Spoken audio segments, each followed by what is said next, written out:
Welcome back student to the second lecture of some basic concepts of chemistry class 11th chemistry। यहाँ पे हम लोग एक important concept के बारे में और बोले क्या कि ये ऐसा कंसेप्ट है जो हम लोग पढ़े ही हुए हैं। यहाँ पे जो मैं इस लेक्चर को कंडक्ट कर रहा हूँ ये 1 से 1.5 घंटे का लेक्चर होगा, जिसमें हम लोग पूरा मैटर, एनर्जी, उसका क्लासिफिकेशन, फिजिकल और केमिकल क्लासिफिकेशन, ठीक है, डेल्टन्स एटॉमिक थ्योरी, इससे related atomic mass, atomic symbol, जितने सब के बारे में कवर करेंगे। मतलब एक तरह से बोल सकते हैं कि 1 से 1.5 घंटे में आपको पूरा जो क्लास 9th है उसके बारे में हम लोग बात करने वाले हैं, क्योंकि क्लास 9th से केमिस्ट्री शुरू होता है, तो इसीलिए क्लास 9th का ही मेनली। और ये इंपॉर्टेंट है क्योंकि ये अगर आपके पास नॉलेज नहीं रहेगा तो आप आगे नहीं बढ़ पाएंगे केमिस्ट्री में। तो ये बेसिक चीज़ें हैं जो आपको समझना है। तो चलिए स्टार्ट करते हैं मैटर से। देखिए मैटर है क्या। तो केमिस्ट्री में हम लोग कोई भी जो सराउंडिंग में चीज़ का देखते हैं, ठीक है, उसको मैटर बोल देते हैं। ठीक है, ये साइंटिफिक एक नेम दिया गया जो हमारे सब्सटेंस है, जो मटेरियल चारों तरफ है।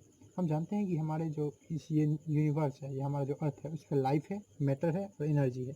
मैटर कोई भी चीज़ जो हमारे आसपास है, ठीक है, चाहे हम खुद हो, हमारा ये पेन हो, ये हो। और इस सब में दो चीज़ कॉमन मिला। एक चीज़ मिला क्या, एक चीज़ मिला मास और दूसरा चीज़ मिला स्पेस, ठीक है, जिसको हम लोग वॉल्यूम बोलते हैं। Volume simply means space occupied by any object. तो दो चीज़ हमको कॉमन मिला, इसी के हिसाब से हम मैटर को डिफाइन भी किए कि matter is anything that has mass and occupies space. अब सभी ऑब्जेक्ट जो यूनिवर्स में है वो इस डिफिनेशन को पूरी तरह से सपोर्ट करते हैं और इसीलिए उनको मैटर बोला जाता है। कुछ ऐसे भी चीज़ है जिनको मैटर नहीं बोला जाता, जैसे हमारा लव है, अफेक्शन है, किसी के प्रति एंगर है, इसको हम लोग मैटर नहीं बोलते, नॉन मैटर के अंदर कैटेगरी में रखते हैं और इसका स्टडी भी हम लोग नहीं करते।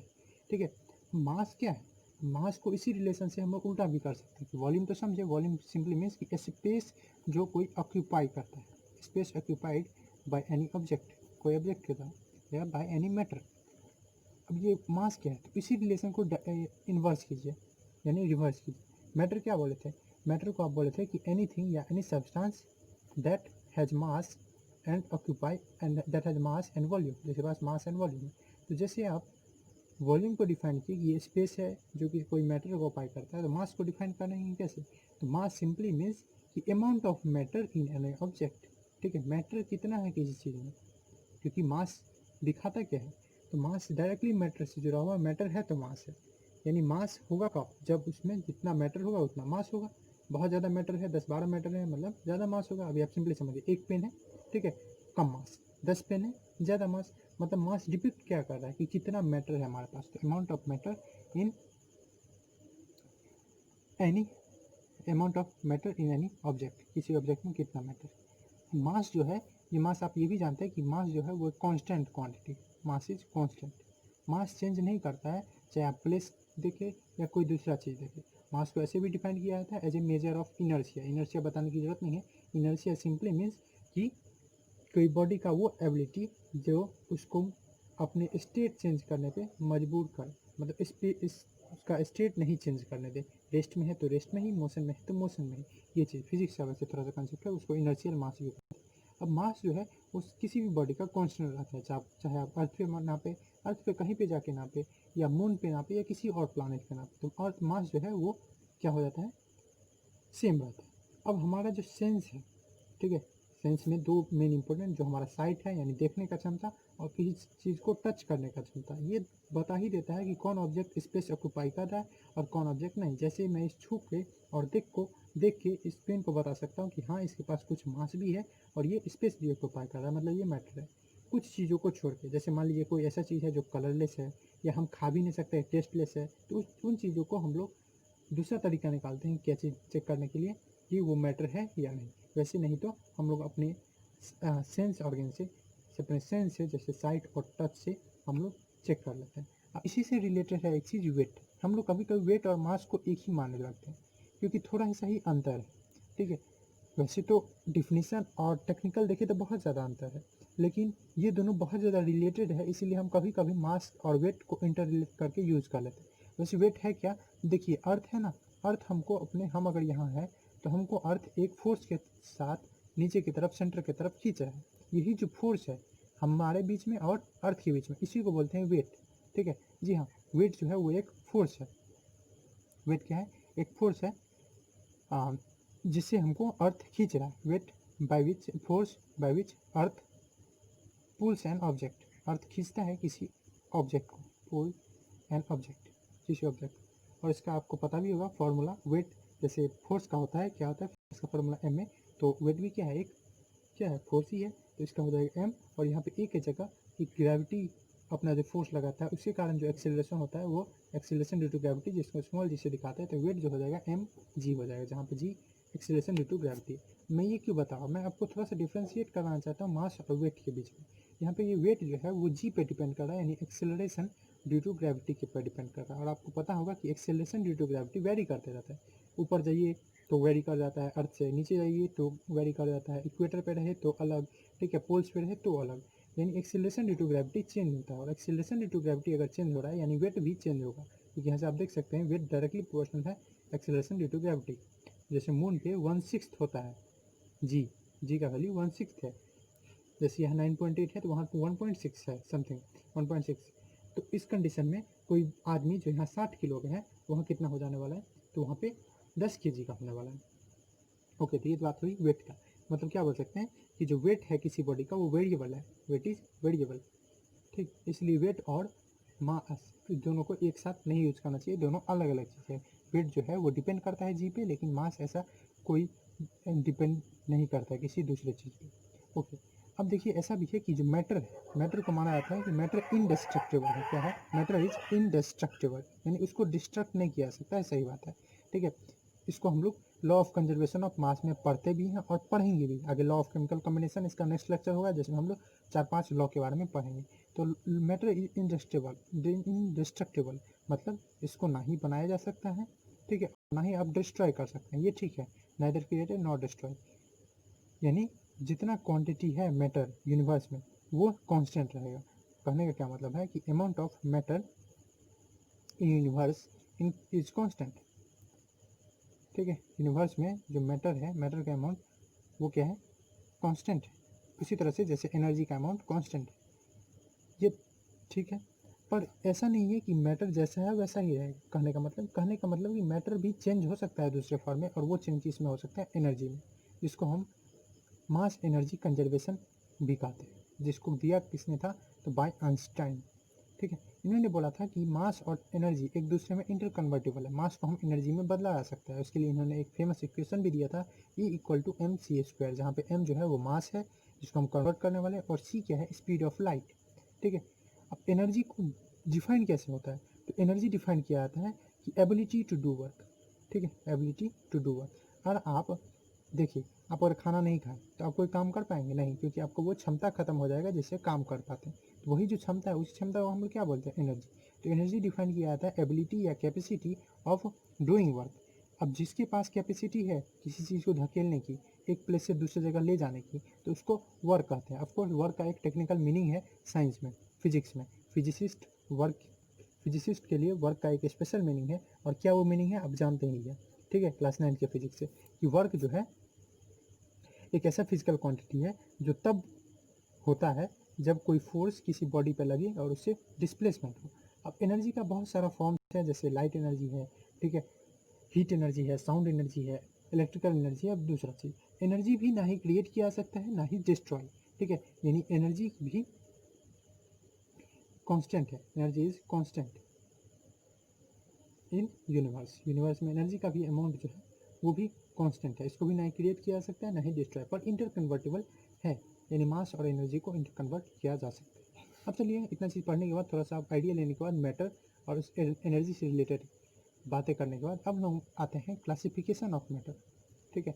मतलब मैटर का क्लासीफाई क्यों करें, क्योंकि एक साथ मैटर को सोलली पढ़ना थोड़ा सा डिफिकल्ट चीज़ है, इसलिए हम उसको पार्ट पार्ट में, हिस्से में करके पढ़ेंगे, ठीक है। तो पहला जो क्लासिफिकेशन है on the basis of physical classification, मतलब आउटर अपीयरेंस के हिसाब से उसको बांटा गया है।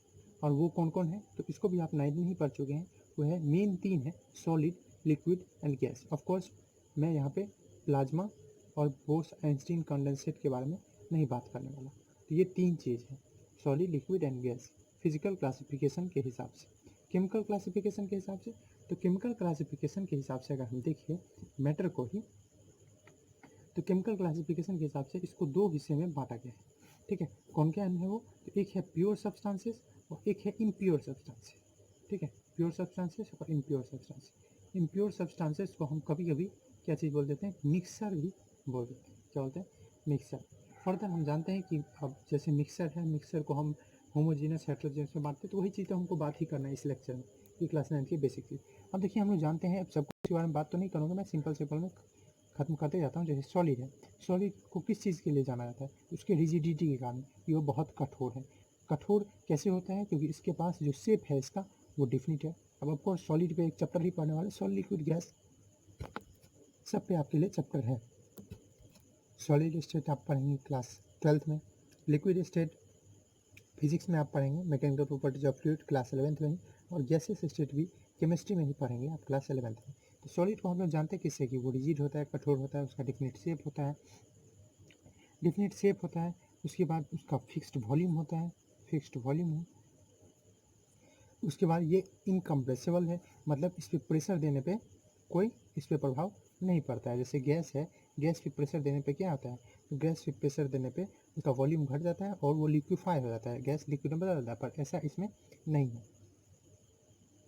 ओके, जो मॉलिक्यूल है या पार्टिकल है जिससे सॉलिड बनता है, वो अपना फिक्स्ड पोजीशन रखे रहता है, और इसका जो काइनेटिक एनर्जी है, मतलब वो एनर्जी जो पार्टिकल के पास रहता है ड्यू टू मोशन, वो काइनेटिक एनर्जी बहुत कम है। ठीक है, वो सिर्फ वाइब्रेट कर सकते हैं एक जगह से दूसरे जगह। ठीक, यानी हम बोल सकते हैं कि यहाँ पे मिनिमम एनर्जी है, और जिसके पास कम से कम एनर्जी रहता है, हम लोग साइंस में उसी को सबसे ज़्यादा स्टेबल बोलते हैं। एग्जाम्पल के लिए मान लीजिए ये एक रिंग है, ठीक है, जी हाँ, आप बड़ा सा एक रिंग है, उस रिंग में मान लीजिए कोई यहाँ खड़ा है और कोई यहाँ खड़ा है, कौन स्टेबल होगा? तो आप ऑफकोर्स बोलेंगे यहाँ पे तो गिरने का डर है। हाँ, क्योंकि यहाँ पे पोटेंशियल एनर्जी ज़्यादा है, पोटेंशियल एनर्जी ज़्यादा होता है ना, ग्रेविटेशनल पोटेंशियल एनर्जी जो हाइट के कारण, आप 9th में ये भी चीज़ पढ़े हुए हैं। यहाँ पे पोटेंशियल एनर्जी ज़्यादा है, mgh के बराबर, और यहाँ पे पोटेंशियल एनर्जी बहुत कम है। तो जिसका जितना ज़्यादा एनर्जी वो उतना ज़्यादा अनस्टेबल, जिसका जितना कम एनर्जी वो उतना कम स्टेबल। अब चलिए बात करते हैं थोड़ा सा लिक्विड स्टेट के बारे में। तो आपको यही पता होगा कि लिक्विड स्टेट जो है उसके पास कोई डिफिनिट शेप नहीं होता है। उसको ग्लास में रखो तो ग्लास का शेप ले लेगा, ठीक है, किसी अगर आप डोल थी बाल्टी में रखो, ठीक है, तो वो बाल्टी का शेप ले लेगा। ठीक है, तो इसका अपना डिफिनिट शेप तो नहीं होता है, लेकिन फिक्स्ड इसका वॉल्यूम जरूर फिक्स होता है। जितना वो बोतल में था उतना ही आप अगर बकेट में रख लेंगे तो उतना ही होगा, तो वॉल्यूम फिक्स्ड होगा। ठीक है, और प्रेशर का भी इस पर ज़्यादा इफेक्ट नहीं हुई है। ठीक, तो नेग्लिजिबल इस पर भी ना के बराबर इफेक्ट है किस चीज़ का? प्रेशर का, और प्रेशर। इसके पास एक प्रॉपर्टी आ जाती है, वो क्या है? फ्लूइडिटी की। ठीक है, तो इसलिए इसको फ्लूइड कहा जाता है। ठीक, यानी दे कैन फ्लो, ये फ्लो कर सकते हैं अपने आप, इन पे कोई अगर एक्सटर्नल फोर्स नहीं भी लगे तो ये अपने आप फ्लो कर सकते हैं। ठीक है, यही बात करेंगे गैसियस स्टेट की। तो गैसियस स्टेट ऐसा है कि गैसियस स्टेट के पास ना ही फिक्स्ड वॉल्यूम है और ना ही fixed shape, no fixed volume and shape. आप उसको भर रूम में छोड़ दो थोड़ा ही गैस को, ठीक है, तो वो पूरे रूम को छेक लेगा। ग्लास में छोड़ दो उतना ही गैस को, पूरे गैस को, ग्लास को भी, और शेप भी ले लेगा। तो यानी इसका ना ही डिफरेंट वॉल्यूम है ना ही डिफरेंट शेप है। ये कंप्रेसिबल होता है, यानी इस पर अगर गैस पे अगर प्रेशर लगाया जाए तो मैंने आपको बताया था वो लिक्विड में बदल जाता है। ये आपके लिए इसका सबसे सिंपल एग्जांपल एलपीजी सिलेंडर, जो आपके घर में उम्मीद यूज होता ही होगा। ठीक है, इलेक्ट्रिक चूल्हा नहीं यूज होता है तो उस कंडीशन में उसके अंदर में लिक्विड रहता है जो गैस के रूप में निकलता है। वो कैसे भरा हुआ है? 15-15 kg गैस कहाँ से भरा हुआ है? 15 kg गैस भरा हुआ है उसमें प्रेशर डाल के, नहीं तो उसमें तो 1 ग्राम गैस भी फुल कर देगा उसको। 15 kg गैस किस तरह से भरा हुआ है। ओके, तो हम देख सकते हैं कि प्रेशर और टेम्परेचर का ज़्यादा इफेक्ट है। अब बात आता है क्या कि ऑफकोर्स एनर्जी इसमें सबसे ज़्यादा होता है क्योंकि पार्टिकल जब वाइब्रेट कर सकते हैं, वाइब्रेट ही नहीं सिर्फ मूवमेंट भी करते हैं। अब बात आता है कि क्या इसके स्टेट इंटरचेंज होते हैं? तो yes, the state are interchangeable, मतलब एक स्टेट से दूसरे स्टेट में बदलते हैं, यानी इंटर कन्वर्टेबल है। और इस सब का अपना अपना नाम भी है जिसको मैं जल्दी जल्दी लिख रहा हूँ। जैसे सॉलिड से कोई चीज़ लिक्विड में बदल रहा है उसका अपना नाम है, ठीक है, और लिक्विड से गैस में बदल रहा है उसका अपना नाम है। उल्टा भी नाम है, लिक्विड से अगर कोई चीज़ सॉलिड में बदल रहा है और गैस से लिक्विड में। एरो दिखाएगा आपको डायरेक्शन। जैसे सॉलिड से कोई चीज़ लिक्विड में होता है, तो मान लीजिए बर्फ़ है, बर्फ़ पिघल गया तो उसको क्या बोलते हैं? पिघलना को इंग्लिश में मेल्टिंग, तो इस चीज़ को मेल्टिंग बोला जाता है। लिक्विड से कोई चीज़ गैस, इसको इवेपोरेशन बोलते हैं, जानते ही हैं। इवेपोरेशन आप ऐसे भी चेंज कर सकते हैं। The process of conversion of solid to liquid is called melting. The process of conversion of liquid to gas is called evaporation. उल्टा गैस टू लिक्विड, इसको आप देखेंगे कंडेंसेशन बोला जाता है। इसको कंडेंसेशन। अगर लिक्विड से सॉलिड आ रहा है तो फ्रीजिंग, ठीक है, फ्रिज में रख देते हैं तो लिक्विड भी सॉलिड बनता है, फ्रीजिंग।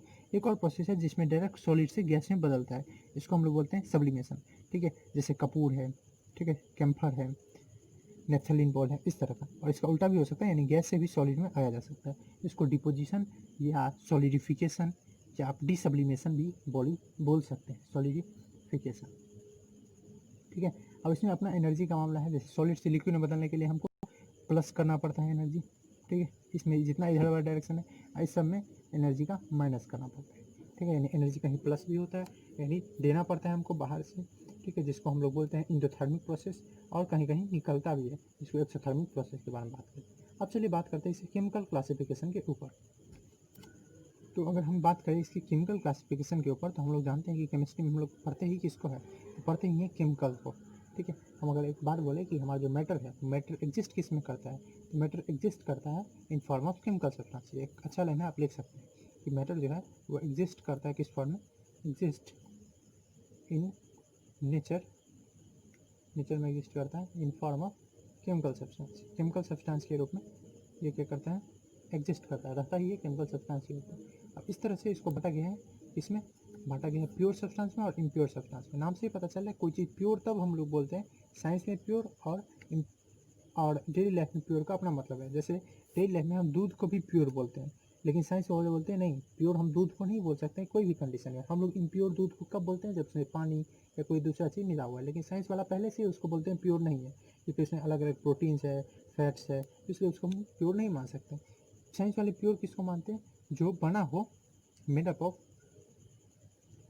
सिंगल टाइप ऑफ या सिंगल टाइप या वेराइटी ऑफ मटेरियल, ठीक है, एक ही टाइप के या एक ही वेराइटी ऑफ पार्टिकल से बना होगा तो इसको प्योर सब्सटेंस बन कहते हैं हम लोग। और नहीं, अगर एक ही टाइप के पार्टिकल से बना हुआ है, दो या दो से तीन ज़्यादा बना है, तो उनका प्रोपोर्शन फिक्स होने वाला है, जिसमें कंपाउंड आते हैं। जैसे H2O का बात करें तो H2O में 2 H और 1 O यानी 2:1 का रेशियो हमेशा मेंटेन रहता है। तो इसी चीज़ के हिसाब से इसको फिर से दो कैटेगरी में बांटा गया है। वो कौन कौन है, तो एक है एलिमेंट और एक है कंपाउंड, ठीक है, कौन कौन है, एक है एलिमेंट और एक है कंपाउंड, ठीक है, इसी प्योर सब्सटेंस को। अभी एलिमेंट्स क्या होता है वो बताने की जरूरत नहीं है, ये एक प्योर सब्सटेंस है, जैसे कि नाम से पता चल रहा है, ठीक है, इसको बांटेंगे तो प्योर सब्सटेंस है जिसको और तोड़ा नहीं जा सकता है, that can not be decomposed, जिसको और तोड़ा नहीं जा सकते हैं, किसमें, सिंपलर सब्सटेंस। ये सिंपलेस्ट सब्सटेंस है जो हमारे नेचर पे एग्जिस्ट करता है, ठीक है। ऑफकोर्स अब इस एलिमेंट भी एटम से बना रहता है, ठीक है, एटम का एलिमेंट जो है, अब उस चीज़ को हम इलेक्ट्रॉन प्रोटॉन न्यूट्रॉन में देख सकते हैं कि वो उससे बना हुआ है, लेकिन जो नेचर में हम लोग को पाया जाता है वो मेन एलिमेंट्स ही पाए जाते हैं, जैसे आयरन का है, गोल्ड का है, ये सब एलिमेंट्स हैं, can not be decompose by decomposed into simpler substance, simpler substance में नहीं डिकम्पोज किया जाता है, ठीक, ओके। अब ये ऐसे भी बोल सकते हैं कि स्मॉलेस्ट पार्टिकल जो है एलिमेंट का, उनका एक ही तरह का प्रॉपर्टी रहता है, चाहे आप छोटा लें या बड़ा लें, उनका एक ही तरह का, यानी ये इसलिए होता है क्योंकि ये एक ही तरह के एटम से बना हुआ है। ऑफकोर्स अब आइसोटोप्स भी हैं, आइसोटोप्स कैसे होते हैं, तो एक एलिमेंट जिनके अलग अलग मास हो, जैसे हाइड्रोजन का ही बात करें, हाइड्रोजन का 3 आइसोटोप पाया जाता है, आपको पता ही होगा, प्रोटियम जिसमें एटॉमिक मास भी 1 है, ठीक है, और एटॉमिक नंबर भी, ये सबको थोड़ा थोड़ा पता भी होगा, हम रिवाइज करवा रहे हैं। उसका ड्यूटेरियम है, ड्यूटेरियम में 2 1 है, यानी 2 मास है, और एक क्या है, एक एटॉमिक नंबर है उसका, इसलिए क्योंकि एक न्यूट्रॉन बढ़ जाता है। और अगर तीसरा बात करें तो वो ट्रिटियम। तो इस तरह से आइसोटोप जो होता है, मॉडर्न अगर डिफिनीशन देखिए एलिमेंट का, तो ये बोला जाता है कि सिंपल इंडिविजुअल, ठीक है, जिसके पास एक डिफिनिट एटॉमिक नंबर हो। तो अगर एलिमेंट का एक मॉडर्न डिफिनीशन देख ले तो वो ऐसे बोला जाता है कि it is a simple individual, ठीक है, it is a simple individual, एक इंडिविजुअल है, जैसे हम मैन को देखते हैं उसी तरह की इंडिविजुअल है, विथ या विच हैज़, या ऐसे बोल सकते हैं विथ अ एटॉमिक नंबर या which has a atomic number, ठीक है। अभी एटॉमिक नंबर क्या होता है, तो एटॉमिक नंबर सिंपली मीन्स कि नंबर ऑफ प्रोटॉन किसी एलिमेंट में चेंज नहीं होता है, ठीक है, वो न्यूक्लियस में रहता है, वो चेंज नहीं होता है, इसलिए प्रोटॉन के हिसाब से इसको डिफाइन किया गया। और उसके पास साथ में and has definite position in periodic table, periodic table आप समझते ही होंगे, ठीक है, अब 10th में पढ़ के ही हैं, ठीक, अरेंजमेंट है अलग अलग एलिमेंट का, तो पीरियोडिक टेबल में उनका एक डिफिनिट जगह हो और एक डिफिनिट उनका क्या हो, एटॉमिक नंबर, तो उसको एलिमेंट्स बोलते हैं, और इसको केमिकल चेंज से सिंपल सब्सटेंस में डिपॉजिट नहीं किया जा सकता। ओके, हम ऐसे भी बोलते हैं कि एलिमेंट्स जो है वो अल्फ़ाबेट्स हैं केमिस्ट्री के, ठीक है, केमिस्ट्री के अल्फ़ाबेट्स, यानी कॉम्बिनेशंस ऑफ एलिमेंट्स से ही हमारा केमिस्ट्री बना हुआ है। करेंटली अगर बोले तो वैसे 118 लिखा आता है, पर करंटली 114 एलिमेंट्स है हमको नोन है, ठीक है, और सबका अपना अपना नाम दिया हुआ है, ठीक, और उनसे सिंबल ही बनाया जाता है। सिंबल क्या है? तो सिंबल एक शॉर्टकट तरीका है, एक शॉर्ट वे है रिप्रेजेंट करने का। सिंबल देने का अलग अलग तरीका है। पहले डेल्टन दिए थे, और डेल्टन जो सिंबल दिए थे वो कुछ स्फेरिकल, उसमें डॉट वगैरह ऐसा दिए थे जो कन्फ्यूजिंग था। तो बाद में बर्जिलस आके सिंबल दिए। सिंबल देने का अलग अलग नियम है, ठीक है। मैं यहाँ पे चर्चा नहीं करने वाला हूँ, मतलब लिखने वाला नहीं हूँ, आपको मैं बता देता हूँ। अगर आपको इस सब के बारे में नोट्स चाहिए तो वो नोट्स आपको डिस्क्रिप्शन में मिल जाएगा। क्लास 9th का है भले ही, तो उसमें सब कुछ डिटेल से बताया गया है कि कैसे सिंबल सब दिया जाता है। सिंबल से अगर बात करें तो उसमें बोला गया कि सिंबल जो देना है आपको फर्स्ट लेटर का, जो फर्स्ट लेटर है उससे सिंबल देना। अगर दो एलिमेंट, जैसे मान लें कि हम लोग के पास क्लोरीन है, ठीक है, या बोल दिए कार्बन है, कोबाल्ट है, ये दोनों एलिमेंट जो है वो एक ही नाम से शुरू हो रहा है। उस केस में आपको बोला गया कि पहला नाम, ठीक है, पहला लेटर ले लीजिए, और अगर बाद में जो डिस्कवरी हुआ जैसे कार्बन पहले और बाद में कोबाल्ट, तो पहला के बाद उसका दूसरा लेटर ले लीजिए, कोबाल्ट। अब सी से ही क्लोरीन भी आता है, तो पहला दूसरा भी हो गया था, तो क्या ले लिया, सी एल, क्लोरीन का सिंबल सी एल होता है। तो इस तरह से आया। कुछ जो नेम है वो लेटिन नेम से है, जैसे सोडियम, उसका लेटिन नेम है नेट्रियम, तो उससे एन ए सिंबल होता है। गोल्ड, गोल्ड का लेटिन नेम है ऑरम, तो उससे उसका सिंबल होता है ई यू। कॉपर, अगर आपको लिखना है तो लिख लीजिए, नहीं तो नोट्स आपको डिस्क्रिप्शन में मिल जाएगा इस सब के बारे में। कॉपर, कॉपर क्यूपरम लेटिन नेम है, इसलिए सी यू। पोटेशियम, वो केल्विन इसका नेम है, ठीक है, सी के ई वाला में केल्वियम, या इसको केलियम भी बोलते हैं। केलियम पोटेशियम का होता है, ये लेटिन नेम है, इसलिए सिंबल है के। आयरन, इसका फेरम है लेटिन नेम, इसलिए एफ ई। मरकरी, इसका हाइड्रोजियम नेम है इसका, इसलिए एच जी। सिल्वर, इसका नाम अर्जेंटम है लेटिन में, इसलिए ए जी। टंगस्टन, इसका सिंबल डब्ल्यू है क्योंकि इसका लेटिन नेम है वुल्फ्रेनम। इसका लीड, इसका प्लम्बम है नाम, इसलिए पी जी। 114 में से 88 जो है वो नेचुरल सोर्स से ही पाए गए हैं, बाकी बनाए गए हैं लैब्स में। अब इस एलिमेंट्स को भी फर्दर हम लोग बांटे हुए हैं 3 कैटेगरी में। वो कौन कौन है? Metals, non metals and metalloid. अब इनके भी अपने अपने कैरेक्टरिस्टिक्स है। जैसे अगर मेटल्स का बात करें तो मेटल्स जो होते हैं वो क्या क्या होते हैं, तो अपना अपना फीचर होता है। जैसे मेलिएबल होते हैं, कठोर होते हैं, अक्सर सॉलिड पाए जाते हैं, ठीक है, डक्टाइल होते हैं, मतलब उनको वाइड में बदला जा सकते हैं, अलग अलग इनका प्रॉपर्टीज़ है, ठीक। तो मेटल जो होते हैं उनका अपना अपना प्रॉपर्टीज़ होता है। जैसे मैं आपको बता दूं, जैसे वो सॉलिड होते हैं, ठीक है, मरकरी उसमें एक एक्सेप्शन है। उनमें अपना चमक होता है जिसको लसरस बोलते हैं। डेंसिटी उनका ज़्यादा होता है, गुड कंडक्टर होते हैं, हीट इलेक्ट्रिसिटी के, मेलिएबल होते हैं, डक्टाइल होते हैं, ठीक है, हाई मेल्टिंग और बॉइलिंग पॉइंट होता है, और रिएक्ट भी करते हैं एसिड सबसे, ठीक। और जलने के बाद अगर वो कोई ऑक्सीजन में जलते हैं तो बेसिक ऑक्साइड बनाते हैं, और भी बहुत सारा चीज़ है। अगर हम बात करें वही एग्जाम्पल में आप बोल सकते हैं कौन कौन, तो आपके पास जैसे सोडियम है, कैल्शियम है, ठीक है, मरकरी है, इटिस। तो नॉन मेटल क्या है, तो इसका जस्ट उल्टा प्रॉपर्टी रखने वाला है। जैसे मतलब अक्सर लसरस नहीं होता है, चमकीला नहीं रहता है, और डायमंड इसमें एक्सेप्शन है कि डायमंड के पास अपना चमक होता है, तो डायमंड इसमें एक एक्सेप्शन है।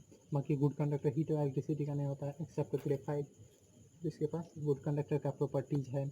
उसके बाद हाँ, हम बोल सकते हैं मेलिएबल डक्टाइल नहीं होता है, इसको ब्रिटल बोला जाता है। मतलब अगर इसको कन्वर्ट करने की कोशिश करेंगे सीट में या वायर में तो वो टूट जाता है, तो ब्रिटल होता है, ठीक। यही सब इसकी प्रॉपर्टी है। एग्जांपल आपका मिल जाएगा ऑक्सीजन, ठीक है, सिर्फ आप वो लिख सकते हैं, ठीक है, सल्फर, ये सब। मेटलॉइड क्या है? मेटलॉइड बीच वाला है, नहीं मेटल है नहीं नॉन मेटल है, इस दोनों में से किसी में फिट नहीं करता है। तो जिनको कुछ प्रॉपर्टी हो मेटल का और कुछ नॉन मेटल का, तो उनको बोलते हैं मेटलॉइड। इसीलिए कभी कभी सेमी मेटल भी बोलते हैं, ठीक है, सेमी मेटल्स मतलब आधा मेटल्स, ठीक है, सेमी मतलब होता है आधा। अब ऐसा नहीं कि एग्जैक्ट आधा प्रॉपर्टी मिलेगा, पर एक नाम दे दिया गया फैशनेबल। जैसे सिलिकॉन है हमारे पास, जर्मेनियम है, ठीक है, आर्सेनिक है, तो ये सब चीज़ें हैं, टेलेरियम है, एंटीमनी है, ये सब मेटलॉइड्स बोला जाता है। अब ये जो है ये था क्लासिफिकेशन, ठीक, मेटल, नॉन मेटल और एलोइड। अब बात करते हैं किस चीज़ का, अब बात करते हैं कंपाउंड्स का, ठीक है। कंपाउंड्स भी क्या था, प्योर सब्सटेंस का। बात करते हैं कंपाउंड्स। तो कंपाउंड्स भी क्या है, एक प्योर सब्सटेंस जो किससे बना रहता है, वो दो या दो से अधिक सब्सटेंस के मिलने से बना रहता है, लेकिन उनका प्रोपोर्शन, उसका जो रेशियो है दोनों का, वो फिक्स रहता है। तो प्योर सब्सटेंस कंपोज ऑफ, जो बना रहता है किससे, कंपोज ऑफ टू और मोर, जो दो या दो से ज़्यादा डिफरेंट एलिमेंट से बना रहता है, टू और more different elements in fixed proportion, ठीक है, इन फिक्स्ड प्रोपोर्शन, ठीक है, प्रोपोर्शन आप समझते होंगे, रेशियो बाय मास। जैसे मैं आपको एग्जांपल दे दूँ तो जैसे एग्जांपल लीजिए आप H2O, तो H2O में 2H का 2 मास हो जाएगा और इसका 18, तो 2:18 सॉरी 16, 2:16, यानी इसको 1:8 का भी बोल सकते हैं, 1:8 रेशियो फिक्स है। CO2 अगर बोले तो इसमें कार्बन का 12 और इसका कितना हो जाता है 32, तो ये अगर 4 से कैंसिल कर दे तो 4 3 जा और 8 जा, 3:8 का रेशियो हमेशा मेंटेन रहता है। यही इसमें डिफिनीशन में लिखा गया कि इनका जो मास का रेशियो होता है वो फिक्स होता है। आपको मास नहीं लिखना आता है तो कोई टेंशन नहीं, थोड़ी देर बाद हम मास का भी डिस्कशन करेंगे, एटॉमिक मास कैसे करेंगे। तो कंपाउंड आप समझ गए कि वैसे प्योर सब्सटेंस है जो दो या दो से ज़्यादा चीज़ से तो बने रहते हैं, लेकिन उनका जो रेशियो है मास के हिसाब से, प्रोपोर्शन है, वो फिक्स्ड रहता है।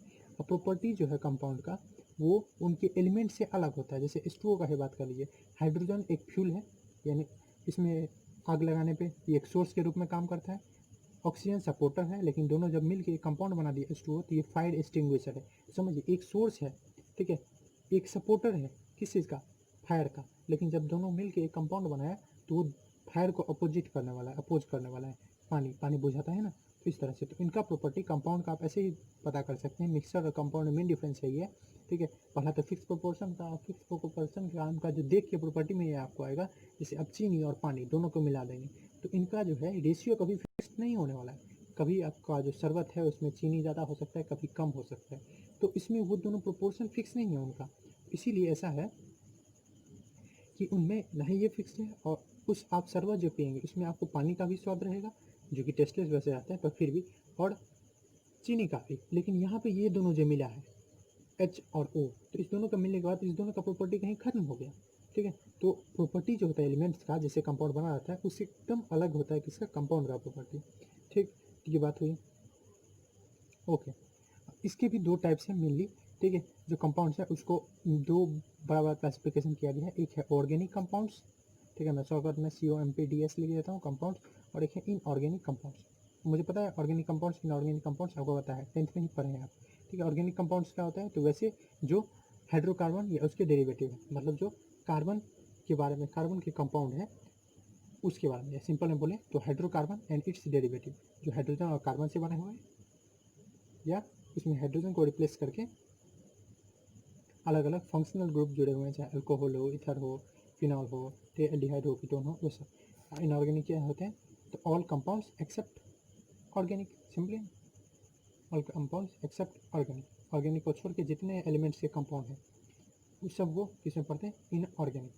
चलिए, तो ये बात होगी प्योर सब्सटेंस की। अब बात करते हैं मिक्सर की। तो मिक्सर ऐसी सब्सटेंस है जो दो या दो से ज़्यादा सब्सटेंस से तो मिलकर बना रहता है, लेकिन उनका प्रोपोर्शन फिक्स नहीं रहता है। तो ऐसे बोल सकते हैं कि मटेरियल, एक मटेरियल है, सब्सटेंस है, कंटेनिंग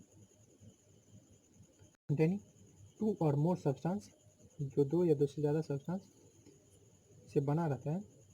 और वो सब्सटेंस क्या हो सकता है, वो हो सकता है एलिमेंट भी हो या कंपाउंड भी हो। जैसे वाटर, वाटर में चीनी, तो चीनी जो है वो एक कंपाउंड है, सुक्रोज है वो, ठीक है, C12H22O11, और इसमें हम लोग क्या मिला देंगे, पानी, ठीक है। तो ये दोनों कंपाउंड एलिमेंट ही हो सकते हैं वो सब्सटेंस, लेकिन उनका प्रोपोर्शन फिक्स नहीं होने वाला इन एनी प्रोपोर्शन, ओके। जो सब्सटेंस फॉर्म करते हैं उसको हम लोग, मिक्सर जो फॉर्म करते हैं उसको कंपोनेंट्स बोला जाता है। अब कंपोनेंट जो होते हैं वो उनका आइडेंटिटी खत्म नहीं होता है मिक्सर में। जैसे अगर हम कंपाउंड बनाए थे हाइड्रोजन ऑक्सीजन से, तो उनका अपना पहचान खत्म हो गया था, ठीक है। हाइड्रोजन का जो आग के सोर्स के रूप में काम करना था या ऑक्सीजन का सपोर्ट करने वाला काम था वो खत्म हो गया था, लेकिन इसमें खत्म नहीं होता, जैसे मैंने आपको बताया था पहले, चीनी पानी का एग्जाम्पल। अब देखिए, मिक्सर भी दो कैटेगरी में बांटा गया है। एक है होमोजीनस, ठीक है, मुझे उम्मीद है आपको ज़्यादा जल्दी नहीं लग रहा है क्योंकि ये सब 9th का चीज़ है, ठीक है। एक है होमोजीनस, मैं बहुत धीरे धीरे बात करूँगा और डिटेल में बात करने लगूँगा तो ये 4-5 घंटे का लेक्चर हो जाएगा। मैं चाहता हूँ कि 1 घंटे या उससे 10-5 मिनट ज़्यादा लगे, ठीक है, 1 घंटे में समझ जाए। होमोजेनस मिक्सर क्या है, तो होमोजेनस मिक्सर ऐसा है कि जिसमें हर एक पार्ट में जो टेस्ट है, जो प्रॉपर्टी है वो सेम है। इसको और अच्छे से आप ऐसे समझ सकते हैं कि पता ही नहीं चले कि इसमें कौन कौन चीज़ मिला हुआ है और कैसे मिला हुआ है, मतलब आप डिफ्रेंशिएट नहीं कर सके कि चीनी कहाँ है और पानी कहाँ है, मतलब इस तरह से हो जाए। जैसे चीनी पानी वाला एग्जांपल है वो है होमोजेनस का, और यही मैं पानी में बालू मिला दूँ तो वो पता चले ना बालू यहाँ है, यानी उस दोनों सब्सटेंस के बीच में एक बाउंड्री डिफरेंस बन जाएगा कि नीचे में बालू है उसके बाद पानी में। और यहाँ पे आप चीनी पानी में वो चीज़ पता नहीं लगा सकते। ये डिफरेंस है होमोजेनस और हेटेरोजेनस मिक्सचर में। होमोजेनस मिक्सचर क्या होता है? तो होमोजेनस मिक्सचर वो होता है जिसमें कंपोनेंट्स जो होते हैं यानी पार्ट्स जिससे बना हुआ है, तो components are mixed thoroughly, components mixed है पूरी तरह से यूनिफॉर्मली और उनको पहचाना नहीं जा सकता है यूनिफॉर्मली।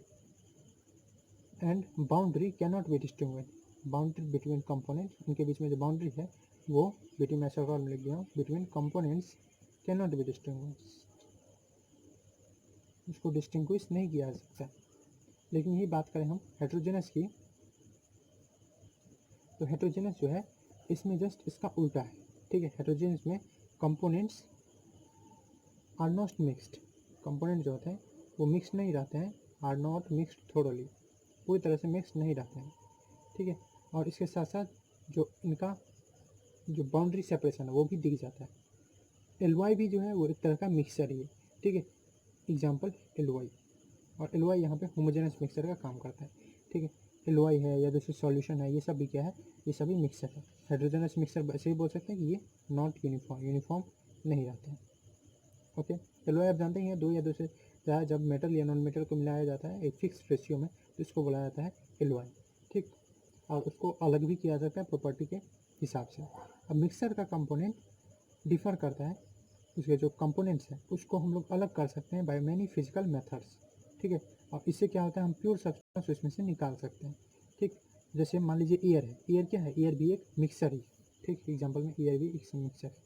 और हम ये भी चीज़ लिख सकते हैं कि कंपोनेंट्स जो होता है मिक्सचर को, कंपोनेंट्स ऑफ मिक्सचर, जैसे कंपाउंड को नहीं निकाल सकते थे, लेकिन मिक्सचर के जो कंपोनेंट्स हैं उसको सेपरेट किया जा सकता है, can be separated by physical method, इसे बाय फिजिकल मेथड। अब अभी तक आप जो पढ़े हैं वो क्या था, तो वो था आपका, अगर ध्यान दिए होंगे तो क्लास 9 का चैप्टर 1 चैप्टर 2 यानी is matter around us pure, उसमें जो सेपरेशन मेथड है उसको छोड़ के, और जो फर्स्ट चैप्टर था मैटर इन आवर सराउंडिंग उसको, हम जो है आप क्लास 9 का चैप्टर नंबर 3 और 4 है atoms and molecule and structure of atom, उस पर ध्यान देंगे।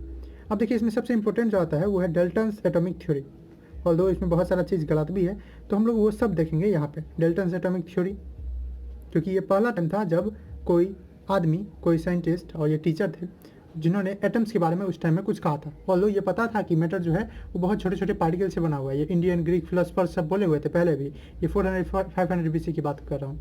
यहाँ तक कि डेमोक्रिटस का आप नाम सुने होंगे, तो वो तो बता भी दिए थे, ओके, कि डिवाइड हो सकता है स्मॉल एंड स्मॉल पार्ट में, और नाम भी पड़ा था इसका, जो एटम पड़ा हुआ है, जो कि एटॉमिक थ्योरी। यहाँ पे एटम जो आप पढ़ रहे हैं, ये एटम कहाँ से आया है, अगर आप देखेंगे तो एटम जो है वो एक वर्ड से आया है, ग्रीक वर्ड से एटमॉस, एटोमॉस, जिसका मतलब होता है इंडिविजुअल, मतलब आप इसको और डिवाइड नहीं कर सकते हैं, ये अल्टीमेट पार्टिकल है, सबसे लास्ट वाला पार्टिकल है, तो एटोमॉस से आया हुआ, ये क्या है, ग्रीक वर्ड है, तो ग्रीक से पहले ही आ गया। लेकिन अभी तक जितना भी नॉलेज था वो सब क्या था, तो वो सारा नॉलेज बिखरा हुआ था, सिस्टमाइज नहीं था। और साइंस में बेसिक चीज़ क्या होता है कि कोई भी नॉलेज अगर आपके पास है तो उसको सिस्टमेटिक वे में लाइए। साइंस कहता ही यही है कि science is systematic knowledge about anything. तो ये डाल्टन जो थे उन्होंने पहला टाइम किया अपने थ्योरी में, जिसको डाल्टन्स एटॉमिक थ्योरी कहते हैं। अब मैं यहाँ पे आपको सब कुछ नहीं बताने वाला, मेन चीज़ बता दे रहा हूँ, और बता के मैं उसके साथ लिखूंगा नहीं, आपको पहले बता दूंगा और उसके बाद उसको लिख दूंगा, और नहीं तो वीडियो बहुत लंबी हो जाएगी। इसलिए मैं आपको पॉइंट टू पॉइंट बता देता हूँ जो इंपॉर्टेंट है।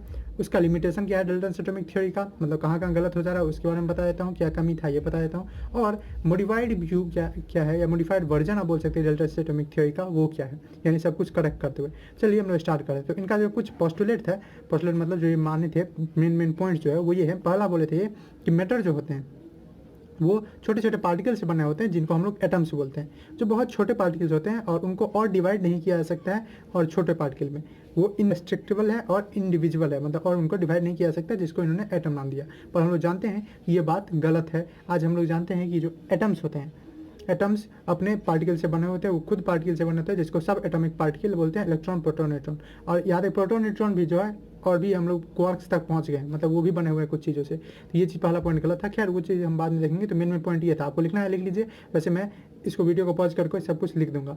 दूसरा चीज़ ये है कि एटम जो होता है किसी एलिमेंट का, इनका दूसरा पोस्टुलेट था कि किसी भी एक एलिमेंट का आप एटम लो, जैसे मान लो हाइड्रोजन है, हाइड्रोजन का अगर हम लिए एटम, ठीक, एच सिंबल होता है उसका, उसके बाद अगर आप उसको देखोगे तो उसकी सारी प्रॉपर्टीज एक जैसी होगी। आप दो एटम ले लो हाइड्रोजन का, उन दोनों में सब कुछ सिमिलर होगा, ठीक है।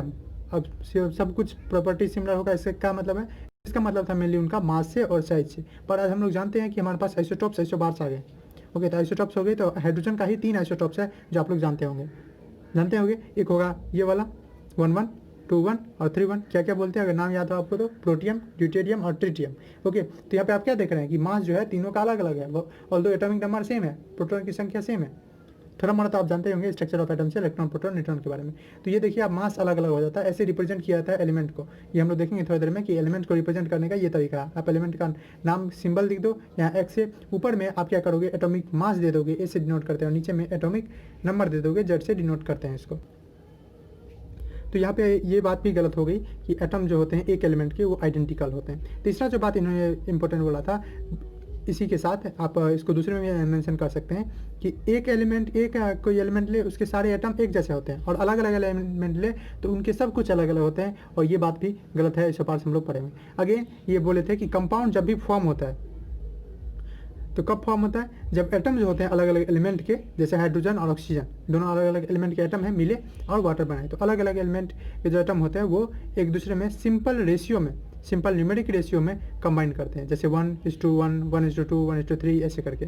ओके, और बोले थे कि एटम को ना ही क्रिएट किया जा सकता है ना ही डिस्ट्रॉय किया जा सकता है, ये सिर्फ ट्रांसफॉर्म होता है एक से दूसरे में। ओके, और बोले थे क्या, और आप लिखना चाहे तो बहुत सारे बोल सकते हैं, जैसे बोले कि किसी भी गिवन कंपाउंड में, ये सब बेसिस है जो लॉ बना हुआ है, लॉ ऑफ केमिकल कॉम्बिनेशन हम लोग नेक्स्ट लेक्चर में देखेंगे। तो बोले थे कि रिलेटिव नंबर जो होता है किसी एटम्स का किसी भी गिवन कंपाउंड में वो फिक्स रहता है। किसी भी केमिकल रिएक्शन में जो एटम्स है उनका जो आइडेंटिटी है, पहचान है, वो रिटेन करता है। लेकिन अब हम लोग जानते हैं कि एटम जो है उसका पूरा प्रॉपर्टी ही चेंज हो जाता है जब वो एक कंपाउंड बना देता है। तो हाँ, लेकिन केमिकल रिएक्शन होते हुए एटम अपना आइडेंटिटी रिटेन करता है। ओके, चलिए ये बात हम लोग, अब मैं इसको लिख दे रहा हूँ, आप वहाँ से नोट बना सकते हैं, और वैसे भी नोट्स आपको डिस्क्रिप्शन में लिंक से आप डाउनलोड भी कर सकते हैं।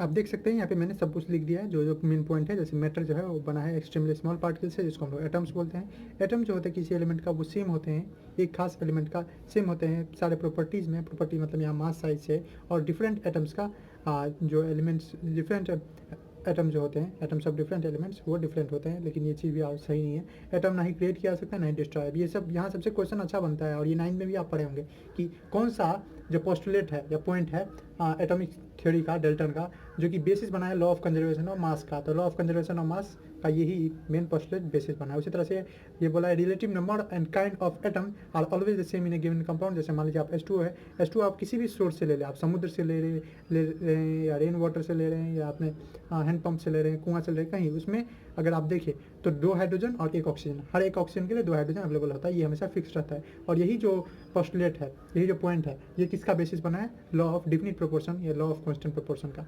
अगेन ये बोला गया है कि लॉ जब भी कंपाउंड बनता है तो एटम जो होते हैं डिफरेंट एलिमेंट के, वो सिंपल रेशियो में यानी होल नंबर रेशियो में कंबाइन करते हैं। अब देखिए ये बातें तो है ठीक है, लेकिन बहुत सारी कमी भी है इनके थियोरी में। क्या क्या कमी है? तो जैसे सीधा बोल दिया कि कंपाउंड जब बनता है, तब कंपाउंड क्यों बनता है तब तक ये पता नहीं था, और ये बताया भी नहीं। आज तो हम लोग जानते हैं कि स्टेबिलिटी जो होता है, और मेनली हम लोग ऑक्टेट रूल पढ़े हुए ना कि इलेक्ट्रॉनिक कन्फिग्रेशन होता है, बाहर के इलेक्ट्रॉन जो होते हैं वो स्टेबल नहीं होते हैं, वो चाहते हैं स्टेबिलिटी पाने के लिए। और स्टेबिलिटी पाने के लिए आज हम लोग सिंपल देखें, ऑक्टेट पूरा करना चाहते हैं, लास्ट में 8 ऑक्टेट पूरा करने से क्या होता है? एनर्जी लो हो जाता है, और एनर्जी जब भी लो होता है किसी चीज़ का, वो ज़्यादा स्टेबल होता है। सिंपल वर्ड में रिएक्शन जब भी होता है, यानी कंपाउंड जब भी बनता है, तो उस कंडीशन में क्या होता है? तो उस कंडीशन में सारे जो एलिमेंट्स है वो चाहते हैं कि हम स्टेबल हो। ओके, स्टेबिलिटी मेन रीजन है कंपाउंड फॉर्मेशन का या रिएक्शन होने का, ये वो नहीं बता पाए थे। तो इसी को हम लोग पढ़ेंगे under limitation of Dalton's atomic theory. Limitations, तो लिमिटेशंस में क्या लिख सकते हैं? तो पहला चीज़, ये केमिकल कॉम्बिनेशन का कॉज नहीं बता सके, या पहला चीज़ हम लोग ये लिख देते हैं कि एटम्स जो होते हैं are divisible, atom are divisible. Atom जो रियली है वो क्या है? डिविजिबल है। वो भी बने हुए हैं, they are further made up of, वो आगे बने हुए किससे? इलेक्ट्रॉन, प्रोटॉन एंड न्यूट्रॉन से। मेडअप ऑफ इलेक्ट्रॉन्स, मैं शॉर्टकट लिख दे रहा हूँ, protons and neutrons, called subatomic particle, जिनको क्या कहा जाता है? सब एटॉमिक पार्टिकल। सब मतलब छोटा, तो एटम से छोटा होता है ना, इसलिए सब एटॉमिक और पार्टिकल तो है, या फिर सब एटॉमिक पार्टिकल्स कहते हैं। ये आप लोग जानते भी हैं, और इसके बाद थोड़ा हम लोग पढ़ेंगे। तो एटम जो होते हैं वो डिविजुअल होते हैं। ये पहला चीज़ बोले थे कि एटम डिविजुअल नहीं होते, तो पहला चीज़ यही इनका लिमिटेशन था, ये बोलना कि एटम जो है वो इंडिविजुअल है। अब इसी लाइन के ऊपर हम लोगों का सेकंड चैप्टर पूरा है। एटम डिविजिबल है तो कैसे है और इसके अंदर क्या रहता है, कैसे रहता है, इलेक्ट्रॉनिक कन्फिग्रेशन, ऑर्बिटल और सब कुछ हम लोग नेक्स्ट चैप्टर में देखेंगे एटॉमिक स्ट्रक्चर में। सेकेंड चीज़ जो आप बोल सकते हैं वो ये है कि इसको जैसे देखें, सेकंड के हिसाब से देखें, atom can neither be created not destroyed, तो इसका भी लिमिटेशन है। क्या लिमिटेशन है कि आज हमारे पास आइसोटोप्स एंड आइसोबार्स है। आइसोटोप्स और आइसोबार्स हो गया तो क्या हुआ, तो आइसोटोप्स और आइसोबार जब हो गया तो उस कंडीशन में आइसोटोप्स ऐसे एलिमेंट्स होते हैं, ऐसे एटम्स होते हैं सेमी एलिमेंट के, जिनके एटॉमिक मास अलग अलग होते हैं, मतलब सेमी एलिमेंट है और उनका एटॉमिक मास अलग अलग है। तो ये क्या हो गया, ये तो बोले थे कि अगर सेम एलिमेंट का एटम रहेगा तो उनका सारा प्रॉपर्टी सेम रहेगा, मास है, पर यहाँ आप देख सकते हैं ये क्या हो रहा है, ये अलग अलग हो रहा है। मतलब आइसोटोप्स के आने से, आइसोटोप्स के डिस्कवरी से इनका जो ये पॉइंट था आइडेंटिकल होते हैं वो गलत हो गया। उसी तरह से आइसोबार्स के बारे में आप पढ़े होंगे, तो आइसोबार्स के केस में भी ऐसा ही होता है। जैसे मान लीजिए पोटेशियम का मैं एक आइसोबार ले लूँ तो पोटेशियम का भी एक में 40 होता है और इसका 90 एटॉमिक नंबर है, और कैल्शियम का भी ले लूँ तो ये 20 है और ये 40 है। तो इस केस में दोनों अलग अलग एटम्स है लेकिन इनके मास सेम है, ठीक है। और ये बोले थे कि अगर डिफरेंट एलिमेंट का एटम रहेगा तो उनका प्रॉपर्टीज अलग अलग रहेगा, पर यहाँ सेम हो रहा है। तो इस केस से आप बोल सकते हैं कि ये भी एक लिमिटेशन था, क्या चीज़, और जो कब हो गया, तो discovery of proton and neutron, sorry discovery of isotopes and isobars, isotopes और आइसोबार्स का डिस्कवरी, ये भी इनका लिमिटेशन था और ये नहीं बता पाए थे। आप इसको लिमिटेशन के रूप में लिखेंगे तो आप ऐसे लिख देंगे, इसको नहीं लिखेंगे, इसका ये तो मेन पॉइंट है, इसको आप ऐसे लिखेंगे कि was not able to explain, was not able to explain, या आप लिख सकते हैं does not give an idea, नहीं आइडिया दिए किस चीज़ का, अबाउट आइसोटोप्स एंड आइसोबार। और आइसोटोप्स और आइसोबार्स का अगर आइडिया रहा था तो सेकंड पॉइंट जो है ये वाला, ये नहीं लिखते हुए अपने थियोरी में। ओके, अब आपको ये जरूरी नहीं है कि लाइन बाय लाइन आपको याद करना है, समझना है, आपको याद क्या करना है, समझना है isotopes and isobars. Okay, again इसका इनका जो थर्ड पॉइंट है वो है कि नाइदर क्रिएट किया जा सकता है नॉट डिस्ट्रॉय। तो ओके, ये पॉइंट सही है और इस पर law of conservation of mass भी बना हुआ है, कहीं ज़्यादा हद तक सही है। अगेन ये भी जो है सही है। कंपाउंड में एक लिमिटेशन था, क्योंकि आप एक थोड़े दिन बाद आप पढ़ेंगे नॉन स्टोइकोमेट्रिक कंपाउंड। स्टोइकोमेट्री अभी सिंपली समझ सकते हैं, जैसे H2 है ना, तो इसमें जो 2 है 1 है उसको स्टोइकोमेट्री बोलते हैं। तो आप लोग देखेंगे कि कुछ कंपाउंड ऐसे भी होते हैं जो होल नंबर के रेशियो में कंबाइन नहीं करते हैं, तब ये में थोड़ा सा दिक्कत आएगा, पर अभी हम लोग उसको नहीं स्टडी करेंगे, अभी चलने देंगे हम लोग। ओके, तो सेकेंड, और आप बोल सकते हैं कि अगेन ये कॉज ऑफ केमिकल कम्बिनेशन को नहीं बता पाए, fails to explain cause of chemical combination, जो कि इनका इससे आता है कि आखिर आप जब बता रहे हो कि केमिकल कम्बिनेशन होता है, कंपाउंड बनते हैं, तो आखिर बनते क्यों हैं, एक्सप्लेन केमिकल कम्बिनेशन। और इसका जवाब हम लोग के पास अभी है कल कम्बिनेशन। ये भी नहीं बता पाए कि एटम्स और मॉलिक्यूल के बीच में रियली डिफरेंस क्या है, ठीक है। हाँ, तो डज नॉट एक्सप्लेन, इनको लगता है दोनों सेम है, डिफरेंस बता ही नहीं पाए, बोले ठीक है सेम है। एक्सप्लेन, उस टाइम में उतना नॉलेज नहीं था। एटम्स पे जब भी हम बात करते हैं तो एटम्स कहाँ चला गया, आप माइक्रोस्कोप से भी आज हम लोग नहीं देख सकते, उतने छोटे लेवल पे जाते हैं, 10⁻⁹ -10 पे जाते हैं। तो उस कंडीशन में उसके बारे में स्टडी करना, खास के उस टाइम में 1808 की बात मैं कर रहा हूँ, तो उस टाइम में ये सब पॉसिबल भी नहीं था। पर हाँ, पहले आदमी थे जो इतना सब कुछ दिए, इसीलिए इंपॉर्टेंट हो जाता है। Does not explain difference between atoms and molecule, atom and an atom and a molecule, कि ये सब था। अब थोड़ा सा हम लोग देख लेते हैं कौन कौन सही है, और उस हिसाब से हम लोग मॉडिफाइड वर्जन देख लेते हैं इनका, मॉडिफाइड वर्जन। और ये मॉडिफाइड वर्जन आपको कोई मेरी बुक नहीं प्रोवाइड करवाता है, ये मैं आपको प्रोवाइड कर दे रहा हूँ इस हिसाब से कि कौन कौन सही है। ओके, ये आप नहीं समझिए कि modified version of Dalton theory है, नहीं, डेल्टन थ्योरी जो था वही है। ओके, ये कहीं लिस्टेड नहीं रहता है, पर मैं मेन चीज़ आपको लिखा देता हूँ। पहला चीज़ कि एटम जो है वो डिविजिबल है, ठीक, तो ये चीज़ आप आ गया। और ये आप जानते हैं कि वो इलेक्ट्रॉन, प्रोटॉन और न्यूट्रॉन से बना रहता है। और अगेन एटम्स जो होते हैं सेम एलिमेंट के, मान लीजिए, और एटम्स ऑफ द एलिमेंट, वो जरूरी नहीं है कि उनके पास सेम मास हो। Atom of the same element does not need, ज़रूरत नहीं है, क्या चीज़, या नीड या नेसेसरीली लिख सकते हैं, does not necessarily possess same atomic mass, have same atomic mass, ये भी जरूरी नहीं है, सेम एटॉमिक मास। ओके, ये भी जरूरी नहीं, यानी मैं यहाँ पे बात कर रहा हूँ अबाउट आइसोटॉप्स। ओके, आइसोटॉप्स में होता है ना कि एक ही एलिमेंट का एटम्स होता है लेकिन उनका अलग अलग मास होता है। अगेन आप बोल सकते हैं कि एटम्स जो होते हैं वो डिफरेंट एलिमेंट का वो भी सेम प्रॉपर्टी रख सकते हैं। तो एटम्स ऑफ डिफरेंट एलिमेंट में possess the same mass, different element में पॉजेज सेम मास, जैसे में हैव सेम मास। और यहाँ पे मैं किसकी बात कर रहा हूँ, यहाँ पे मैं बात कर रहा हूँ आइसोबार्स की। ओके, आजकल एक प्रोसेस आ गया है क्या, ट्रांसम्यूटेशन, उसमें एक एलिमेंट के एटम को दूसरे में भी बदल सकते हैं, पर क्या है उतना लेवल हम लोग को जाना नहीं है। ओके, मैंने जैसे बताया नॉन स्टोइकोमेट्रिक कंपाउंड भी आ गए। एग्जांपल के लिए मान लीजिए मैं ले रहा हूँ सुक्रोज, जानते होंगे सुक्रोज, ये चीनी आप यूज करते हैं, तो उसका जो फॉर्मूला होता है C12H22O11। ओके, अगर हमारे पास ग्लूकोज रहता है तो C6H12O6 इस कंपाउंड को देखिए, तो ये सिंपल है। इसका अगर सिंपल रेशियो निकालेंगे तो ये कितना हो जाएगा 1:2:1। पर इसका निकाल पाएंगे क्या आप, इसको सिंपल रेशियो कर सकते हैं, नहीं कर सकते हैं। ओके, किससे आप काटोगे, नहीं काटेगा, तो इसलिए ऐसा कंपाउंड को नॉन स्टोइकोमेट्रिक कहते हैं। यहाँ तक कि आपको डेसिमल में भी मिलेगा। ओके, और अगेन मास जरूरी नहीं कि हमेशा कांस्टेंट हो, तो मास और एनर्जी इंटरकन्वर्टिबल है, और ये मैंने आपको बताया था, डेल्टा बोले थे, मास एंड एनर्जी आर इंटरकन्वर्टिबल,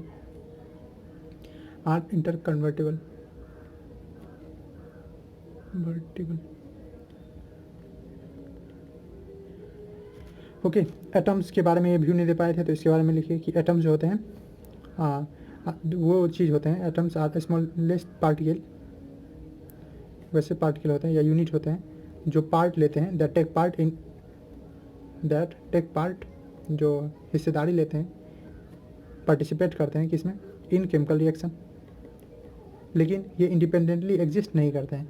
मतलब आप सिंपल में हाइड्रोजन का H अगर एग्जिस्ट कराना चाहो नहीं रहेगा, ये H2 के फॉर्म में रहता है, हम लोग जानते हैं, chemical reaction and does not exist independently. Okay, अब मॉलिक्यूल क्या होता है तब, तो मॉलिक्यूल आप वैसे तो जानते हैं कि मॉलिक्यूल्स ग्रुप ऑफ एटम होते हैं जो एग्जिस्ट कर सकते हैं, तो ऐसे लिखिए कि मॉलिक्यूल भी स्मॉलेस्ट पार्टिकल है, is the smallest particle of matter. तो डिफरेंस क्या होता है दोनों में, तो डिफरेंस ये है, ये ऐसा स्मॉलेस्ट पार्टिकल है मैटर का जो एग्जिस्ट कर सकता है, दैट कैन एग्जिस्ट इंडिपेंडेंटली, ये एग्जिस्ट कर सकता है। ओके, जैसे हाइड्रोजन का H2, ये एक मॉलिक्यूल है और ये इंडिपेंडेंटली एग्जिस्ट कर सकता है। हाइड्रोजन का अगर आप मान लीजिए एक सिलेंडर लिए, उसमें हाइड्रोजन गैस है पूरा, और उसमें से आप निकालेंगे अगर छोटा छोटा, तो सबसे स्मॉल में कौन निकलेगा, यस, हाइड्रोजन का H2 मॉलिक्यूल मिलेगा। तो मॉलिक्यूल भी स्मॉलेस्ट पार्टिकल है, लेकिन वो स्टेबल हो सकता है, और स्टेबल होता है, एग्जिस्ट करता है इंडिपेंडेंटली, लेकिन एटम स्टेबल नहीं होता है, तो वो नहीं करता। अब चलिए ये सब हम लोग थोड़ा पढ़ लेते, तो उसके बाद हम लोग देखते हैं एटम, मॉलिक्यूल्स और उनके कुछ फॉर्मूले, हम लोग फॉर्मूला जो लिखते थे उसके बारे में। ओके, तो जब हम लोग बात करते हैं एटम्स, मॉलिक्यूल्स और फॉर्मूले की, उनके फॉर्मूले की, तो अब एक चीज़ समझ लीजिए, ये एटम्स हम लोग जानते थे कि एटम जो होते हैं वो स्मॉलेस्ट पार्टिकल है किसी भी एलिमेंट का। जो पार्टिकल एलिमेंट है हमारे पास 118 अभी तक, तो उसमें जो स्मॉलेस्ट पार्टिकल है उसको हम लोग क्या बोलते हैं, किसी एलिमेंट का एटम्स बोलते हैं। फर्दर हम लोग ये भी जानते हैं कि जैसे एग्जांपल के लिए हाइड्रोजन है, हाइड्रोजन का जो स्मॉलेस्ट, आप बोल सकते हैं हाइड्रोजन स्मॉलेस्ट और लाइटेस्ट है, क्योंकि 1 होता है, उससे छोटा कोई और उससे हल्का कोई नहीं है। ओके, एटम जो होते हैं वो केमिकल रिएक्शन में पार्ट लेते हैं, ये हम लोग पहले भी दिखे हैं, और सारे एटम जो है वो नेचर में पाए जाए जरूरी नहीं है। जैसे एटम हाइड्रोजन का ही, हाइड्रोजन कैसे रहता है H2 के फॉर्म में, तो इसीलिए जो एवोगाड्रो थे, आप नाम सुने होंगे, एमिडो एवोगाड्रो, उनका कंसेप्ट भी पढ़े होंगे, एवोगाड्रो नंबर मोल कंसेप्ट में, तो वही एवोगाड्रो, तो एवोगाड्रो जो थे वो दूसरे तरह के पार्टिकल जिनको मॉलिक्यूल कहा जाता है उसके बारे में चर्चा किए। ये बोले कि ये भी स्मॉलेस्ट पार्टिकल है किसी मैटर का ही बात ही कर रहे हैं हम लोग पूरे चैप्टर में, तो ये भी स्मॉलेस्ट पार्टिकल है, लेकिन ये अनस्टेबल होते हैं। ठीक है, ये मेनली अनस्टेबल होते हैं, लेकिन ये स्टेबल होते हैं, यानी ये रह सकते हैं फ्रीली, इंडिपेंडेंटली एग्जिस्ट कर सकते हैं मॉलिक्यूल्स, लेकिन एटम जो है वो एग्जिस्ट नहीं कर सकते। ओके, अब मॉलिक्यूल जो होते हैं फर्दर, तो मॉलिक्यूल जो है वो फर्दर रख सकते हैं अपने साथ, यानी कंसिस्ट ऑफ, अपने अंदर में रख सकते हैं 1 और मोर एटम या 1 और मोर एलिमेंट्स रख सकते हैं। जैसे मान लीजिए H2 है, H2 में आप क्या देख रहे हैं, 3 एटम्स है, 2 हाइड्रोजन के, 1 ऑक्सीजन का, और ये है क्या, मॉलिक्यूल है, और ये इंडिपेंडेंटली एग्जिस्ट करता है, फ्रीली एग्जिस्ट करता है, हमारे पास पानी है, तीनों फॉर्म में है वो भी। तो इसीलिए ऐसे जो है मॉलिक्यूल, वो मॉलिक्यूल भी एटम के स्मॉलेस्ट पार्टिकल है, लेकिन उसके साथ साथ जो वो क्या है, तो वो स्टेबल होता है। एग्जाम्पल के लिए मैं ग्लूकोज लूँ, C6H12O6, ओके, या सुक्रोज लो, C12H22O11, ओके। सुक्रोज मैं क्यों लिया, क्योंकि ये चीनी आपके पास अवेलेबल है। अब जाइए अपने घर में चीनी लीजिए। अब चीनी को वैसे तो हम लोग कर नहीं सकते हैं ये, फिर भी ट्राई अगर करेंगे और अपने बेस्ट पे जाएंगे तो उस कंडीशन हम तोड़ते तोड़ते तोड़ते एक छोटा कण तक आएंगे। ओके, ये छोटा कण तक आएंगे, इतना छोटा सा बचेगा हमारे पास। अगर तोड़ते जाएंगे एक क्रिस्टल, एक दाना चीनी को, अब वो जो लास्ट स्टेज आएगा उस कंडीशन में आप एटॉमिक लेवल पे नहीं कहें, आप एकदम उससे भी लास्ट स्टेज पे जाएंगे तो आप आएंगे एक मॉलिक्यूल C12H22O11 का, ना कि आप सी पे, एच पे, ओ पे आएंगे। तो इसलिए ये जो है ये क्या हो गया, मॉलिक्यूल ये फ्रीली एग्जिस्ट करता है और स्टेबल है, लेकिन ये CHO यहाँ पे स्टेबल नहीं है। यही चीज़ बताना चाह रहा हूँ मैं, एटम्स और मॉलिक्यूल के बीच में सेम डिफरेंस। ओके, कुछ एटम हैं जो इंडिपेंडेंटली एग्जिस्ट करते हैं। ओके, तो कुछ एटम्स ऐसे भी हैं, जैसे आप सुने होंगे खास के नोबल एलिमेंट्स के बारे में, हीलियम, नियॉन, आर्गन। खैर वो लोग भी अब एलिमेंट बनाते हैं, मॉलिक्यूल से बनाते हैं, तो हैं कुछ ऐसे भी नोबल एलिमेंट कहा जाता है उनको, नोबल गैसेस आप सुने होंगे ये। तो जैसे और भी एग्जांपल के लिए बोल सकते हैं जो स्टेबल नहीं होते हैं उनके बारे में, एटम जैसे ऑक्सीजन है, हाइड्रोजन है, नाइट्रोजन है। तो मॉलिक्यूल जो है वो कैसा होता है, डायटोमिक। आप जानते होंगे ना, यहाँ से एक चीज़ समझ ही लीजिए, एटमोसिटी।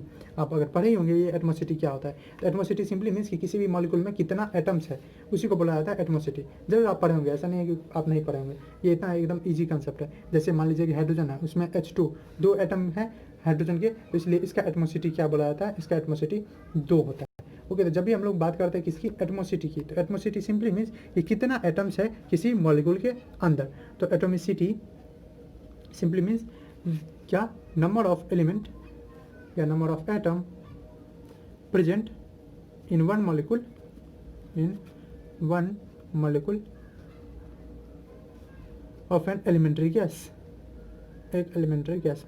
ओके, एग्जांपल के लिए मैं बता दूं, जैसे मान लीजिए कि हमारे पास एक ही है, तो उस कंडीशन में नोबल गैस, जैसे नोबल गैस है हीलियम, नियॉन, आर्गन, तो ये सब एक ही में रहते हैं, तो इनका एटमोसिटी बोला जाता है मोनो एटॉमिक। एक एटम के साथ रहते हैं तो इनको बोलता है मोनो एटॉमिक। मान लीजिए दो वाले हैं, दो वाले बहुत सारे हैं, एग्जाम्पल में O2 है, N2 है, H2 है, तो इसको बोलेंगे क्या, दो है तो डाई, मोनो मतलब वन होता है वन, और ये हो जाएगा डाई एटॉमिक। ओके, O3 है, ओजोन, आप जानते होंगे इसको क्या बोलते हैं, ओजोन। तो ओजोन जो है वो क्या हो जाता है, ट्राई एटॉमिक। ओके, उसी तरह से और भी है, सल्फर का S4 भी रहता है, S6 भी रहता है, तो फास्फोरस का P5 भी है, तो पेंटाएटॉमिक भी है, तो बहुत सारे हैं। पॉलीएटॉमिक आप सिंपली समझ सकते हैं, पर यहाँ पे पॉलीएटॉमिक मैं आयंस की नहीं एटम्स की बात कर रहा हूँ, और वो किसके हिसाब से डिफाइन किया गया, एटमोसिटी के हिसाब से। तो एटमोसिटी बस हमको बताता है कि अगर हमारे पास कोई मॉलिक्यूल है तो उसमें कितने एटम्स है, नंबर ऑफ एटम्स कितने हैं एक मॉलिक्यूल में, वो चीज़ हमको बताता है। कौन, एटमोसिटी। ओके, आई होप कि आपको ये क्लियर हो गया होगा, आप पढ़े भी होंगे। तो डायटोमिक है, टेट्राएटॉमिक है, फास्फोरस के पास 4 रहता है, तो यहाँ पे P4 आप लिख सकते हैं, P4 फास्फोरस हो गया, टेट्राएटॉमिक हो गया। उसी तरह सल्फर में S8 भी रहता है, सल्फर जो है वो 8 सल्फर करता है, तो उस कंडीशन में उन सबको पॉलीएटॉमिक कहा जाता है। S8 ये क्या हो जाएगा, ये सबको हम डायरेक्ट बोल देंगे ये सब पॉलीएटॉमिक है। क्या है, पॉलीएटॉमिक। जो कौन है, हाँ, पॉलीएटॉमिक वाले कौन है, तो मोर देन 2, सिंपली आप समझते हैं 2 और मोर वाले जो हैं, 2 और मोर एटम्स कंसिस्ट कर रहे हैं, तो उनको हम लोग मोनोएटॉमिक, डायएटॉमिक बोलिए, ट्राइएटॉमिक भी बोलने का जरूरत नहीं, आप सिंपली बोलते जाएंगे कि ये लोग पॉलीएटॉमिक हैं। तो ऐसे मॉलिक्यूल जिसके पास 2 एटम से ज़्यादा हो या 2 से ज़्यादा हो, तो उसको क्या बोलते हैं, उसको बोला जाता है हम लोग पॉलीएटॉमिक के नाम से जानते हैं।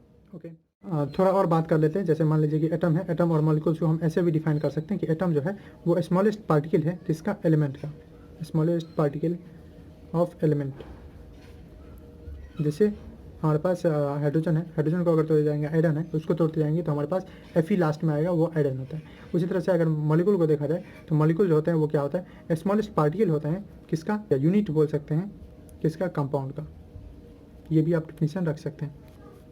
तो इस तरह से आप बोल सकते हैं कि एटम जो है वो कंपोनेंट है मॉलिक्यूल के, एटम जो है वो कंपोनेंट है मॉलिक्यूल के। H2O में हाइड्रोजन, ऑक्सीजन, जो कि एटम है वो कंपोनेंट है मॉलिक्यूल के, और मॉलिक्यूल खुद जो है वो किसके कंपोनेंट है, तो मॉलिक्यूल कंपोनेंट है कंपाउंड के। अब ये फॉर्मूले पे हम लोग देखे थे, क्योंकि हम लोग हेडिंग लिखे थे एटम्स, मॉलिक्यूल एंड फॉर्मूले। अभी देखते हैं फॉर्मूला क्या है। तो फॉर्मूला सिंपली मीन्स किसी भी आप जो एंटिटी है केमिस्ट्री में हम पढ़ते हैं, मेनली 3, एटम्स, मॉलिक्यूल्स और आयन, तो उनका जब आप रिप्रेजेंटेशन करते हो और मेनली पिक्चर के हिसाब से, यानी पिक्टोरियल रिप्रेजेंटेशन करते हो, तो इसी को बोला जाता है फॉर्मूले, रिप्रेजेंटेशन।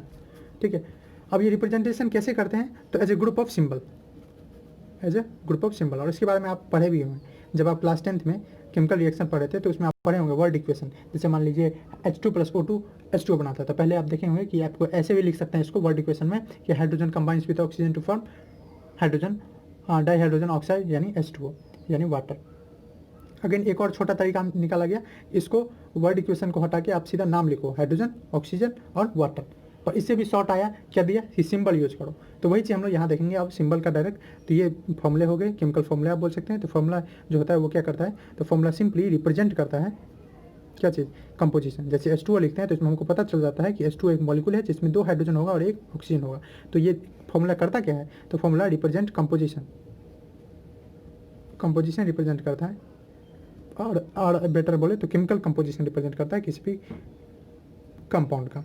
ओके, अब इस कंडीशन में देखिए यहाँ पे ये जो लिखा रहता है जिसको हम लोग क्या बोलते हैं सब स्क्रिप्ट, और ऊपर में कोई चीज़ लिखा रहता है तो सुपर स्क्रिप्ट। ओके, तो मान लीजिए कोई एक्स है तो इसमें ऊपर वाला और नीचे वाला का एक नाम है, नीचे वाले को बोलते हैं क्या, सब स्क्रिप्ट, और ऊपर वाले को सुपर स्क्रिप्ट। अगर नहीं जानते हैं तो ये जान लीजिए, बहुत जगह यूज होगा सुपर स्क्रिप्ट।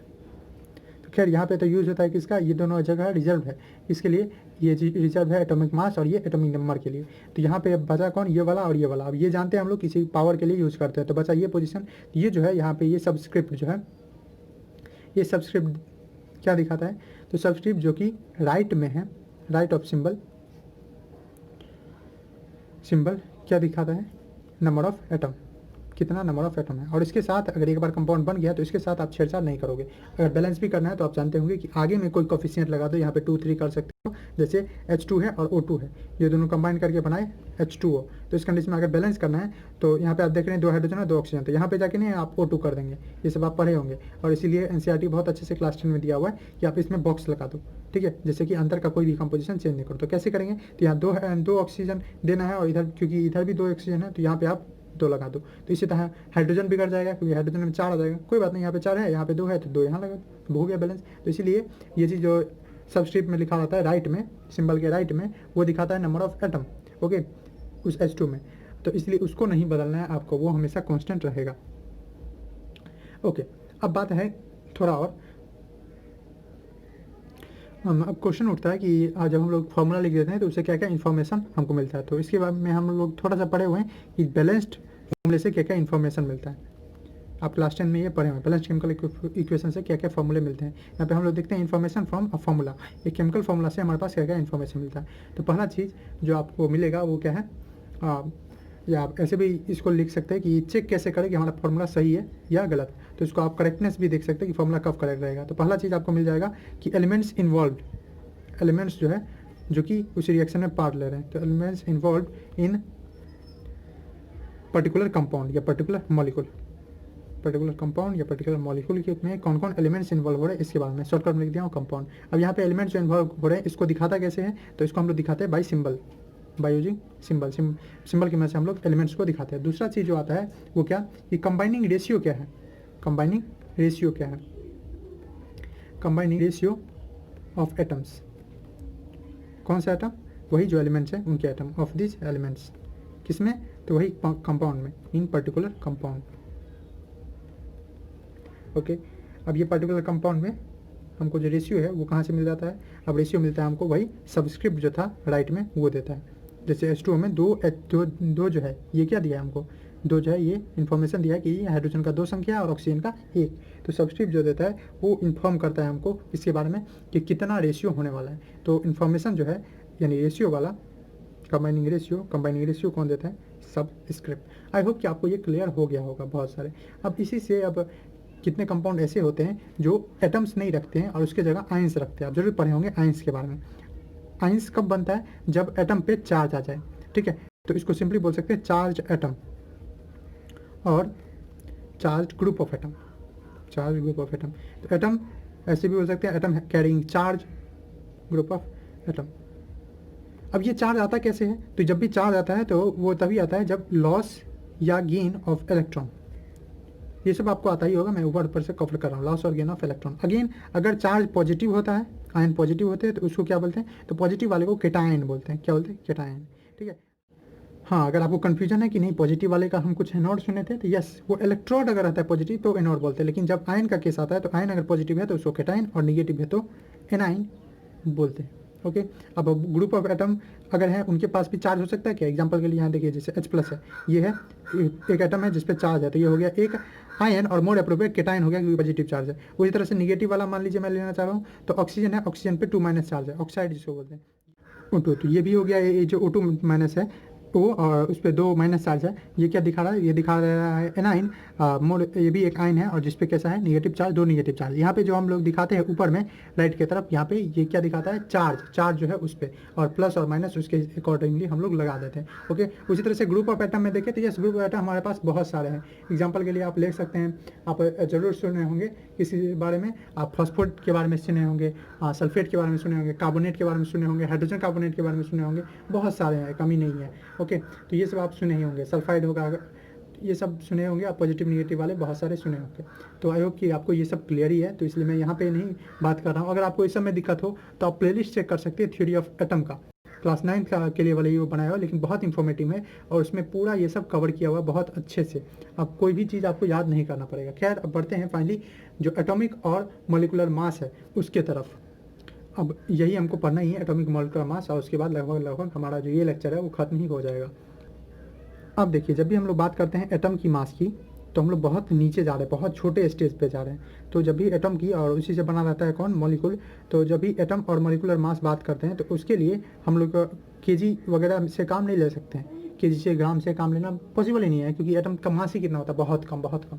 ओके, जैसे मैंने आपको एक बार दिया था एग्जांपल, ये जैसे एक शीट ऑफ पेपर बना हुआ है, इसमें लाखों एटम्स एक लेयर में बैठे हुए हैं, तो बस इतना पतला बना हुआ है। तो उस कंडीशन में एक एटम का वेट नापना, मास नापना नेक्स्ट टू इम्पॉसिबल है। तो उसके लिए क्या किया जाए? केजी वगैरह से नापना बहुत मुश्किल है। तो इसके लिए क्या किया जाता है? तो इसके लिए उस टाइम में तकनीक लाया गया कि देखो, जब भी हम मेजर करते हैं तो मेजर में होता क्या है? तो मेजर में कंपेयर किया जाता है किसी भी दो चीज़ को। एग्जांपल के लिए आप चीनी लेने गए दुकान पे, तो उस कंडीशन में क्या होता है? एक तरफ तराजू में 1 केजी का रखा जाता है वेट, और दूसरी तरफ चीनी रखा जाता है और उसको मेजर किया जाता है। तो रियली में मेजर जो है वो क्या है? कंपेयर करना किसके बीच में, एक जो हमको नोन है, जैसे ये 1 केजी है, और एक जो अननोन है, चीनी है, तो इसके बीच में कंपेरिजन। उसी तरह से जब हमको एटॉमिक और मॉलिक्यूलर मास नापना है, तो उस कंडीशन में चूंकि एटम का मास नापना है, तो एक तरफ हम एटम ही रखेंगे और उसके हिसाब से दूसरी तरफ रखेंगे। अब जैसे हम एक पत्थर को 1 केजी मान लिए हुए हैं, क्या कोई पूछने गया कि ये 1 केजी कैसे है? नहीं, हम मान लिए हुए कि ये 1 केजी है, और उसके हिसाब से 2 केजी, 3 केजी, 4 केजी बनाए। उसी तरह से 1 मीटर कोई भी लेंथ हो सकता था, लेकिन हम लोग एक फिक्स किए हुए हैं कि हाँ, एक रॉड है हमारे पास, उसका लेंथ जो है या स्पीड ऑफ लाइट के रूप में डिफाइन किया गया, तो उस तरह से डिफाइन किया गया, तो इसीलिए हम उसको नहीं कर सकते। उसी तरह से हम लोग क्या किया, हाइड्रोजन जो हमारे पास बेसिक एलिमेंट था, सबसे स्मॉलेस्ट और लाइटेस्ट था, उसको मान लिया कि ये 1U है। यहाँ पे U क्या दिखा रहा है? ये 1 एटॉमिक मास यूनिट है, AMU। ये क्या दिखा रहा है? ये दिखा रहा है एटॉमिक मास यूनिट। एक बार हम एटॉमिक मास समझ जाए तो मॉलिक्यूलर मास आराम से समझ जाएंगे। एटॉमिक मास यूनिट ये है। ओके, और इसी को बाद में हम लोग यू से लिखते हैं, यू मीन्स यूनिफाइड मास, यानी सबको एक लिख दिया, क्योंकि केमिस्ट्री वाले आप जानते होंगे, केमिस्ट्री वाले क्या करते हैं, कभी भी छोटा करते जाते हैं, किसी चीज़ को बड़ा बड़ा लिखने का आदत नहीं है। आप देख ही लीजिए सिंबल कैसे लिखते हैं हम लोग। सिंबल बड़े बड़े एलिमेंट है, हाइड्रोजन, उसके जगह हम लोग क्या लिखते हैं? H, oxygen O, potassium K। तो इस तरह से हम लोग शॉर्टकट करना जानते हैं, केमिस्ट्री वाले शॉर्टकट करना जानते हैं। तो यहाँ पे इसीलिए AMU को यू लिख दिया। अब इसको कैसे मेजर किया जाता है? तो इसको मेजर किया गया, वही एक तरफ एटम रखो और दूसरी तरफ दूसरे एटम को रखो, और हिसाब से कंपेयर करके देखो कितना हुआ, 2 गुना हुआ, तो इसका अगर 1U माने हुए हैं तो इसका ये 2U हो जाएगा, या 2AMU हो जाएगा। अगर मान लो कार्बन रख दिए, तो कार्बन 12 गुना हो रहा है इसका, तो ये 1 था, इसका 12 टाइम हो गया, तो ये हो गया 12U, और इस हिसाब से एटॉमिक मास बना। और फाइनली जो बना, पहले आप हाइड्रोजन लिए थे, हाइड्रोजन से कंपेयर करते, फिर ऑक्सीजन से लिए। अब ये सब क्यों हुआ? क्योंकि डेटा मोर एक्यूरेट करते करते चेंज होता गया। पहले हाइड्रोजन था, तब ऑक्सीजन से कंपेयर करके किया जाता था, अब फाइनली कार्बन से किया जाता है। ये सब चेंज हो रहा है। जरूरी नहीं है कि कार्बन से ही हमेशा रहे, ठीक है, इससे भी अगर एक्यूरेट मिल जाएगा तो चेंज हो जाएगा। तो एटॉमिक मास जब भी हम एलिमेंट का डिफाइन करते हैं, तो ये सिंपली मीन्स कि कितने टाइम्स जो एक मास का एटम है, एक एटम का मास है, वो हैवियर है कंपेरिजन टू किसके? किसी दूसरे मास ऑफ एटम के। और यहाँ पे हम लोग रेफरेंस के लिए कौन ले रहे हैं? हाइड्रोजन। तो ओके, तो जब भी हम लोग एटॉमिक मास एक्सप्लेन कर रहे हैं, तो एटॉमिक मास कई बच्चे याद कर देते हैं सिर्फ कि एटॉमिक मास जो होता है वो क्या होता है, तो simply 1/12 part of mass of 1 atom of C12, और समझते कुछ नहीं है। पर आप समझिए पहले एटॉमिक मास होता क्या है। तो एटॉमिक मास सिंपली मीन्स कि हाउ मेनी टाइम्स, मतलब कितने बार, how many times mass of 1 atom, mass of 1 atom जो है किसी एलिमेंट का, ऑफ एलिमेंट हैवियर है, भारी है, किससे? In comparison to the mass of 1 atom of hydrogen, in comparison to mass of 1 atom of hydrogen. और इसको मैंने बताया जैसे कार्बन रखे एक तरफ, हाइड्रोजन रखे एक तरफ, तो इसमें क्या कर दिए, हाइड्रोजन अगर रखे हुए हैं तो उसके मान लीजिए 12 टाइम्स हो गया, तो उसको बोल देंगे 12U है। हाइड्रोजन को हम पहले कन्वेंशनली क्या माने हुए हैं, 1U, इस हिसाब से। तो एटॉमिक मास को हम लोग अगेन दिखाएंगे कैसे, तो एटॉमिक मास को हमको जब भी डिनोट करना हो तो एटॉमिक मास को हम लोग ए से डिनोट करेंगे। Atomic mass is denoted by A से। और उसी तरह से अगर हमको एटॉमिक नंबर्स दिखाना है तो वो कैसे दिखाएंगे, तो एटॉमिक नंबर जो दिखाना रहता है वो किससे दिखाते हैं हम लोग, जेड से। यस, जेड से दिखाते हैं एटॉमिक नंबर। और इस तरह से आप सीख सकते हैं रिप्रेजेंटेशन ऑफ एलिमेंट, किसी भी एलिमेंट का रिप्रेजेंटेशन करना हो तो वो कैसे कर सकते हैं। तो रिप्रेजेंटेशन ऑफ एलिमेंट जब भी करना हो तो हम उस एलिमेंट का पहली बार सिंबल लेंगे एक्स, ये क्या दिखा रहा है, सिंबल। और ऊपर में जो उसका सुपर स्क्रिप्ट है लेफ्ट के साइड, सुपर स्क्रिप्ट है लेफ्ट के साइड, वहाँ पे आप रखेंगे एटॉमिक मास। सब स्क्रिप्ट में लेफ्ट के साइड आप रखेंगे एटॉमिक नंबर। ओके, ये क्लियर है, ये यूज होगा इसलिए मैं यहाँ पे अभी बता दिया हूँ। ओके, अब इसको अगर अच्छे से एक्सप्लेन करें कि रियली में एटॉमिक मास है क्या, तो इसको आप कैसे एक्सप्लेन करेंगे, तो इसको एक्सप्लेन कर सकते हैं आप लोग सिंपली एज 1/12। अब फाइनली जब हाइड्रोजन और ऑक्सीजन को रिएक्ट कर दिया गया, पहले जो था जैसे हाइड्रोजन था तो उसको 1 मान लिया गया था कितने टाइम्स ये वाला, फिर ऑक्सीजन आया तो उसको बोला गया कि ऑक्सीजन तो हाइड्रोजन से 16 गुना था तो इसलिए 1/16 कर दिया गया, क्योंकि 1/16 ऑफ 16 क्या हो जाएगा 1। तो हमेशा हम लोग कोई भी चीज़ को 1 लेके चलते हैं। केजी में क्या हमको आधा केजी लेना है तो 5 केजी से मेजर करते हैं क्या, 5 केजी के वेट से नहीं, हम लोग 1 केजी के ही वेट से करते हैं, या हाफ केजी लेना है तो हाफ केजी के ही वेट से करते हैं। कहने का मतलब ये है कि हम लोग का हमेशा इंटरेस्ट रहता है किसी भी चीज़ का यूनिटी निकालने में 1, और अदरवाइज तो हम दूसरे में निकाल ही लेते हैं। तो इसी तरह से जब ऐसे चेंज होते गया तो फाइनली जो डिफिनीशन आता है हमारे पास एटॉमिक मास यूनिट का, वो क्या है, तो वो है एक नंबर सिंपली जो दिखाता है कितने टाइम्स किसी भी एटम का मास हैवियर है किससे, 1/12 ऑफ मास ऑफ कार्बन। 1/12 क्यों किया गया, क्योंकि कार्बन का खुद मास 12 था, तो इसलिए 1/12 और 12 कितना हो जाएगा 1। तो इसलिए इसको कैसे कर सकते हैं कि 1/12 of mass of 1/12 simply 1/12 of mass of 1 atom of carbon 12, 1 atom of carbon 12। और कार्बन 12 क्यों लिखा हो गया है, क्योंकि कार्बन का भी आइसोटॉप्स होता है, C12, C13, C14, 3 आइसोटॉप्स होते हैं। उसमें जो C12 है उसके हिसाब से कंपेयर किया गया, C13 के हिसाब से तो 1/13 हो जाएगा, पर C12 भी हम लोग लिए हुए हैं तो C12 लेंगे। तो simply mass of 1/12 of 1 atom of carbon 12, इसी को क्या कहा जाता है, एटॉमिक मास यूनिट या AMU। ओके, तो चलिए ये बात हो गया, आई होप कि आपको ये क्लियर हो गया होगा। ठीक, चलिए अब इस चीज़ में एक कन्वर्सन भी आप देख सकते हैं कि हमारे पास जो हम लोग रियली में लिखते हैं 1 AMU, तो 1 AMU जो होता है वो कितना छोटा है इन कंपैरिजन टू AMU, और KG के बीच में क्या रिलेशन है इसको हम लोग देखते हैं, और इससे आपको आइडिया लग जाएगा कि रियली में KG और एटॉमिक मास यूनिट जो AMU देख रहे हैं उसमें कितना डिफरेंस है। तो देखिए जैसे मान लीजिए हम लोग इस डेटा से लेते हैं कि मास of 1 atom of carbon, 1 atom of carbon, और ये कार्बन किसकी बात हो रही है, कार्बन 12 की, जो कि हम लोग लिखते हैं 12U। तो इसका जो मास है 12U का, तो वो केजी में अगर लिखे तो 1.9924 इंटू 10⁻⁻26 केजी है, और ग्राम में लिखे तो यही -23 हो जाएगा। ओके, 10⁻3 से मल्टीप्लाई हो जाएगा सिंपली। तो चलिए ये है इसका केजी है, पर ये किसका है 12 का, तो हमको तो चाहिए 1 AMU। अगेन 1 AMU क्या है, तो 1 AMU आप जानते हैं, या 1U एटॉमिक मास यूनिट है जो कि 1/12 है। तो इसलिए 1/12 ऑफ किसका, तो 1/12 of mass of atom of carbon, ठीक है, एटम ऑफ C12। तो इसलिए अब हम लोग क्या करेंगे, तो 1/12 ऑफ ये यानी 1.9924 इंटू 10⁻⁻26 केजी करेंगे। ये जो आपके पास वैल्यू आएगा ये आएगा 1 AMU का, और इसको आप डिवाइड मल्टीप्लाई कर देंगे तो ये आपको फाइनली आएगा 1.66 इंटू 10⁻⁻27 केजी।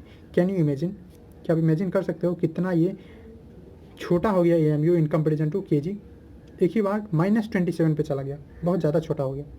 ओके, ये मैं क्यों बताया हूँ, कहीं कहीं काम आ जाता है बनाने में क्वेश्चन, इसलिए इसको आप थोड़ा सा माइंड में रखें तो अच्छा होगा। कम से कम 10⁻⁻27 को तो याद ही रखिए, 1.66 भूल जाएंगे तो ज़्यादा इफेक्ट नहीं करेगा।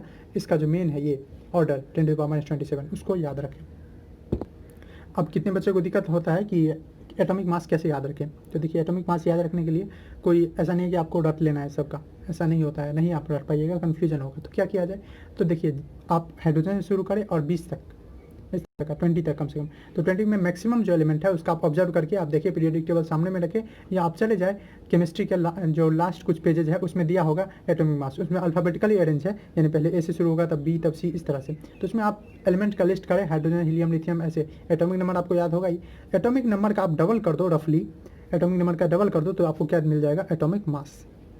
तो एटॉमिक मास हम लोग कहाँ से कहाँ तक का बात कर रहे हैं, मेनली 1 से 20, और इसमें हाइड्रोजन का ही नहीं, हाइड्रोजन है, हाइड्रोजन का मास 1 ही होता है, ठीक है। अगर नॉर्मल की बात करें, आइसोटॉप्स में 2 और 3 भी होता है, लेकिन उसका परसेंटेज बहुत कम रहता है, तो इसलिए हम लोग 1 ही लेते हैं। आप देखेंगे 1.008, तो 1 के ही करेंगे। तो एटॉमिक मास हम लोग रफली की अगर बात करें, ये रफली बात करें, तो वो कितना होता है, 2 times atomic number, 2 times atomic number. और यहाँ पे एटॉमिक मास करने का मतलब ये मास नंबर की बात कर रहे हैं। 2-3 बातें आती है। अब यहाँ पे अगर आपको नहीं आता है तो पता है, तो मैं बता दूँ। एटॉमिक मास जब भी हम बोलते हैं तो उससे पहले दो तीन चीज़ सीखना रहता है। पहला atomic number, atomic number simply दिखाता है कितना प्रोटॉन है किसी चीज़ में, तो नंबर ऑफ प्रोटॉन। जैसे हाइड्रोजन में 1 प्रोटॉन है तो उसका एटॉमिक नंबर 1 है, ओके। अगर बात करें लिथियम, तो लिथियम में प्रोटॉन की संख्या 3 है, तो इसलिए उसका एटॉमिक नंबर भी 3 है। तो नंबर ऑफ प्रोटॉन डिसाइड करता है number of atomic number, okay. Atomic number कहाँ रखा गया है, तो पीरियोडिक टेबल में किस हिसाब से अरेंजमेंट है एटम का, वो बताता है एटॉमिक नंबर। जैसे 1 पे है हाइड्रोजन, तो वो हो गया उसका एटॉमिक नंबर। तो ये नंबर ऑफ प्रोटॉन दिखाता है। और अगर एटम की बात है तो नंबर ऑफ प्रोटॉन और नंबर ऑफ इलेक्ट्रॉन सेम होते हैं। अब आता है क्या, मास नंबर, एक इंपॉर्टेंट कंसेप्ट। मास नंबर क्या है, तो मास नंबर सिंपली मीन्स कि नंबर ऑफ प्रोटॉन और नंबर ऑफ न्यूट्रॉन, क्योंकि आप जानते होंगे कि प्रोटॉन और न्यूट्रॉन के कारण मास आता है। कहीं कहीं कन्फ्यूजन आता है बच्चों को कि आखिर मास नंबर में और एटॉमिक मास में क्या अंतर है। देखिए मास नंबर जो है वो प्योर नंबर है, क्या है, वो प्योर नंबर है। लेकिन जब हम एटॉमिक मास की बात करते हैं तो एटॉमिक मास में हमारे पास यूनिट आ जाएगा, एटॉमिक मास में हमारे पास यूनिट आ जाएगा, यू आ जाएगा या केजी आ जाएगा, तो इस तरह का, ठीक है। तो ये दोनों में बस इतना ही अंतर है कि mass number is a pure number, ये एक प्योर नंबर है, लेकिन ये मेजरमेंट है, तो इसमें नंबर और प्लस उसके साथ साथ क्या होगा, उसका यूनिट भी होगा, क्योंकि ये एक मेजर्ड वैल्यू होता है, ओके। और इसको हम कैसे निकाल सकते हैं, number of proton plus number of neutron. यहाँ से अगर आपको नंबर ऑफ न्यूट्रॉन निकालना हो, बहुत में निकालना रहता है कि नंबर ऑफ न्यूट्रॉन्स कितना है, तो वो कितना हो जाता है, तो वो हो जाता है मास नंबर में से आप क्या घटा दो, मास नंबर में से घटा दो number of proton, number of proton. तो समझे कि अगर आपको निकालना हो मास नंबर, तो उसमें मैक्सिमम में क्या कर देंगे, एटॉमिक नंबर आपके पास रहेगा ही, उसमें आप डबल से 2 से मल्टीप्लाई कर दोगे, तो रफली आपको आ जाएगा किसका, तो रफली आ जाएगा आपको एटॉमिक मास। मैं आपको दिखा दे रहा हूँ कि कौन कौन में 1 से 20 तक नहीं आएगा 2 से मल्टीप्लाई करने पे। तो देख सकते हैं मैंने आपके लिए सबका लिख दिया है, जो जो आपको इंपॉर्टेंट आएगा पूरा क्लास 11th और 12th में, वो सबका मैंने लिख दिया है। और रफली आपको आइडिया भी मिल जाएगा किन किन में डबल करना है। जैसे इसमें डबल नहीं करना है हाइड्रोजन में, लेकिन हीलियम में फिर डबल करना है, यहाँ पे आप डबल कर सकते हैं। कौन कौन में नहीं डबल करना है उसको आप ध्यान रखें 20 तक। हाइड्रोजन सिंपल है, याद रह जाएगा आपको बस। उसके बाद हीलियम में सेव करके और फिर आपको 2 स्टेप रुक जाना है, यानी लिथियम और बेरिलियम में एक आगे बढ़ जाना, मतलब 3 2 6 और एक 7, 4 2 8 और एक 9, ओके। बोरॉन, फिर बोरॉन में भी आप अगर देखें तो ये 3 स्टेप में आप लगभग क्या कर सकते हैं, स्किप कर सकते हैं, डबल करना। और डबल करके अगर करना ही है तो डबल करके एक जोड़ देना, डबल करके एक जोड़ देना। किसमें, तो हाइड्रोजन में नहीं किए, फिर हीलियम में किए, फिर लिथियम बेरिलियम बोरॉन उसमें 3 कर दिए। ओरिजिनल है 10.81, वैसे हम 11 ले सकते हैं। फिर कार्बन में, नाइट्रोजन में, ऑक्सीजन में, इन 3 में फिर से हम लोग क्या करेंगे, फिर भी आप डबल कर सकते हो, ठीक है। डबल आप कर सकते हो आराम से। इसमें देख रहे हो कार्बन का 6 होता है और डबल सिंबल भी आपको पता ही होगा। सिंबल सबसे पहले डाल्टन यूज़ किए थे, लेकिन वो पिक्टोरियल था बाद में, तो इस चीज़ को क्या किया गया, बर्जिलस एक सिंबल दिए, वो बोले कि आपको ऐसे सिंबल देना है कि एलिमेंट्स का फर्स्ट लेटर आए, और अगर लेटर है 2 एलिमेंट्स हैं सेम लेटर से स्टार्ट हो रहा है तो फर्स्ट लेटर उसके जस्ट बाद वाला। लेकिन आप ये ध्यान रखेंगे कि फर्स्ट लेटर हमेशा कैपिटल होगा और सेकंड लेटर हमेशा क्या होने वाला है, स्मॉल। ये सब बातें आपको जानते होंगे। अगेन आप देखिए अगर फ्लोरीन का, तो फ्लोरीन में आप देखिए अगेन वही बात है, 9 2 18 और +1 वाला केस है। ये क्या है, +1 वाला केस। नियॉन में आप फिर 1 डबल कर सकते हैं, लेकिन फिर से आप सोडियम में आएंगे तो +1 वाला केस है। ये सब तो बहुत इंपॉर्टेंट है, सोडियम का बहुत इंपॉर्टेंट है, याद रखना। तो सोडियम का 23 होता है। मैग्नीशियम अगेन आप डबल कर सकते हैं। एल्युमिनियम ये भी बहुत इंपॉर्टेंट है, एक डबल करके एक जोड़ना है। अगेन सिलिकॉन में आप जा सकते हैं, फिर फॉस्फोरस में एक आपको जोड़ना पड़ेगा डबल करके। सल्फर में जाए तो डबल कर सकते हैं।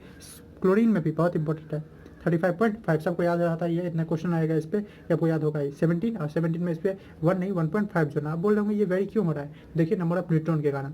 प्रोटॉन की जो संख्या होती है वो सेम होती है एटॉमिक नंबर के हिसाब से।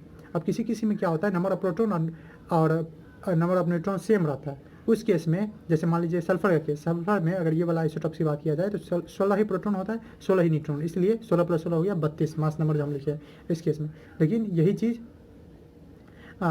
इसमें देखें तो इस केस में वैसा नहीं है। और क्लोरीन का आप जानते होंगे आइसोटॉप्स भी आता है तो एवरेज लिया जाता है उसका, इसलिए 35.5 है। आर्गन अगेन आप क्या करेंगे, यहाँ देख रहे हैं 2 आगे जा रहा है, यहाँ पोटेशियम में 1 आगे जा रहा है, 19 2 जा 38 और एक 1। कैल्शियम का 20 डबल कर दीजिए 40 हो जाएगा। जिंक 30 है यहाँ पे देखिए। अब ये सब ऐसे है जो बहुत इंपॉर्टेंट है और आपको कुछ कुछ ध्यान में रखना है, पर देखिए रटना नहीं है किसी को, नहीं हो तो आप टेंशन छोड़ दीजिए। आप एनसीईआरटी के लास्ट पेज में अगर देखेंगे, मेरे पास एनसीईआरटी बुक है, मैं आपको दिखा दे रहा हूँ। एनसीईआरटी के आप लास्ट पेज में, मेरा जिस सेशन का बुक है उस सेशन के हिसाब से पेज नंबर 232 में आप देखेंगे तो ये सब दिया होगा। और कैसे दिया हुआ आप देख सकते हैं, जैसे डिक्शनरी में रहता है उस तरह से दिया हुआ है आपको, लेटर वाइज। पहले ए का है, फिर बी का है, फिर सी का है, फिर डी का है, इस तरह से। तो आप आराम से चूज कर सकते हैं। देखिए मैंने हाईलाइट भी कर दिया हुआ है, तो आप ऐसे कर सकते हैं, हाईलाइट कर सकते हैं जो जो इंपॉर्टेंट है और जो जो आपको याद नहीं है, और उसको देखते रहिएगा। जब जब आपको काम पड़ेगा तो आप इसमें से देख लीजिएगा, पर रटना नहीं है। ओके, आई होप कि आप समझ गए कि रटना नहीं है, हम लोग को ध्यान रखना है थोड़ा थोड़ा। ये सब मैंने कुछ इंपॉर्टेंट्स लिख दिए, आपको देखना है देख लीजिए। ब्रोमीन का इसमें मैंने रिप्रेजेंटेशन भी कर दिया है, जैसे एलिमेंट में नीचे में एटॉमिक नंबर, ऊपर में मास, तो ये सब मैंने लिख दिया हुआ है। कॉपर का है, कोबाल्ट का है, मैग्नीशियम का है, ये मैग्नीज का है, लीड का है, आयरन का है, गोल्ड का है, गोल्ड का सिल्वर का पूछ देता है, गोल्ड सिल्वर टीन ये सब कभी कभी आ जाता है।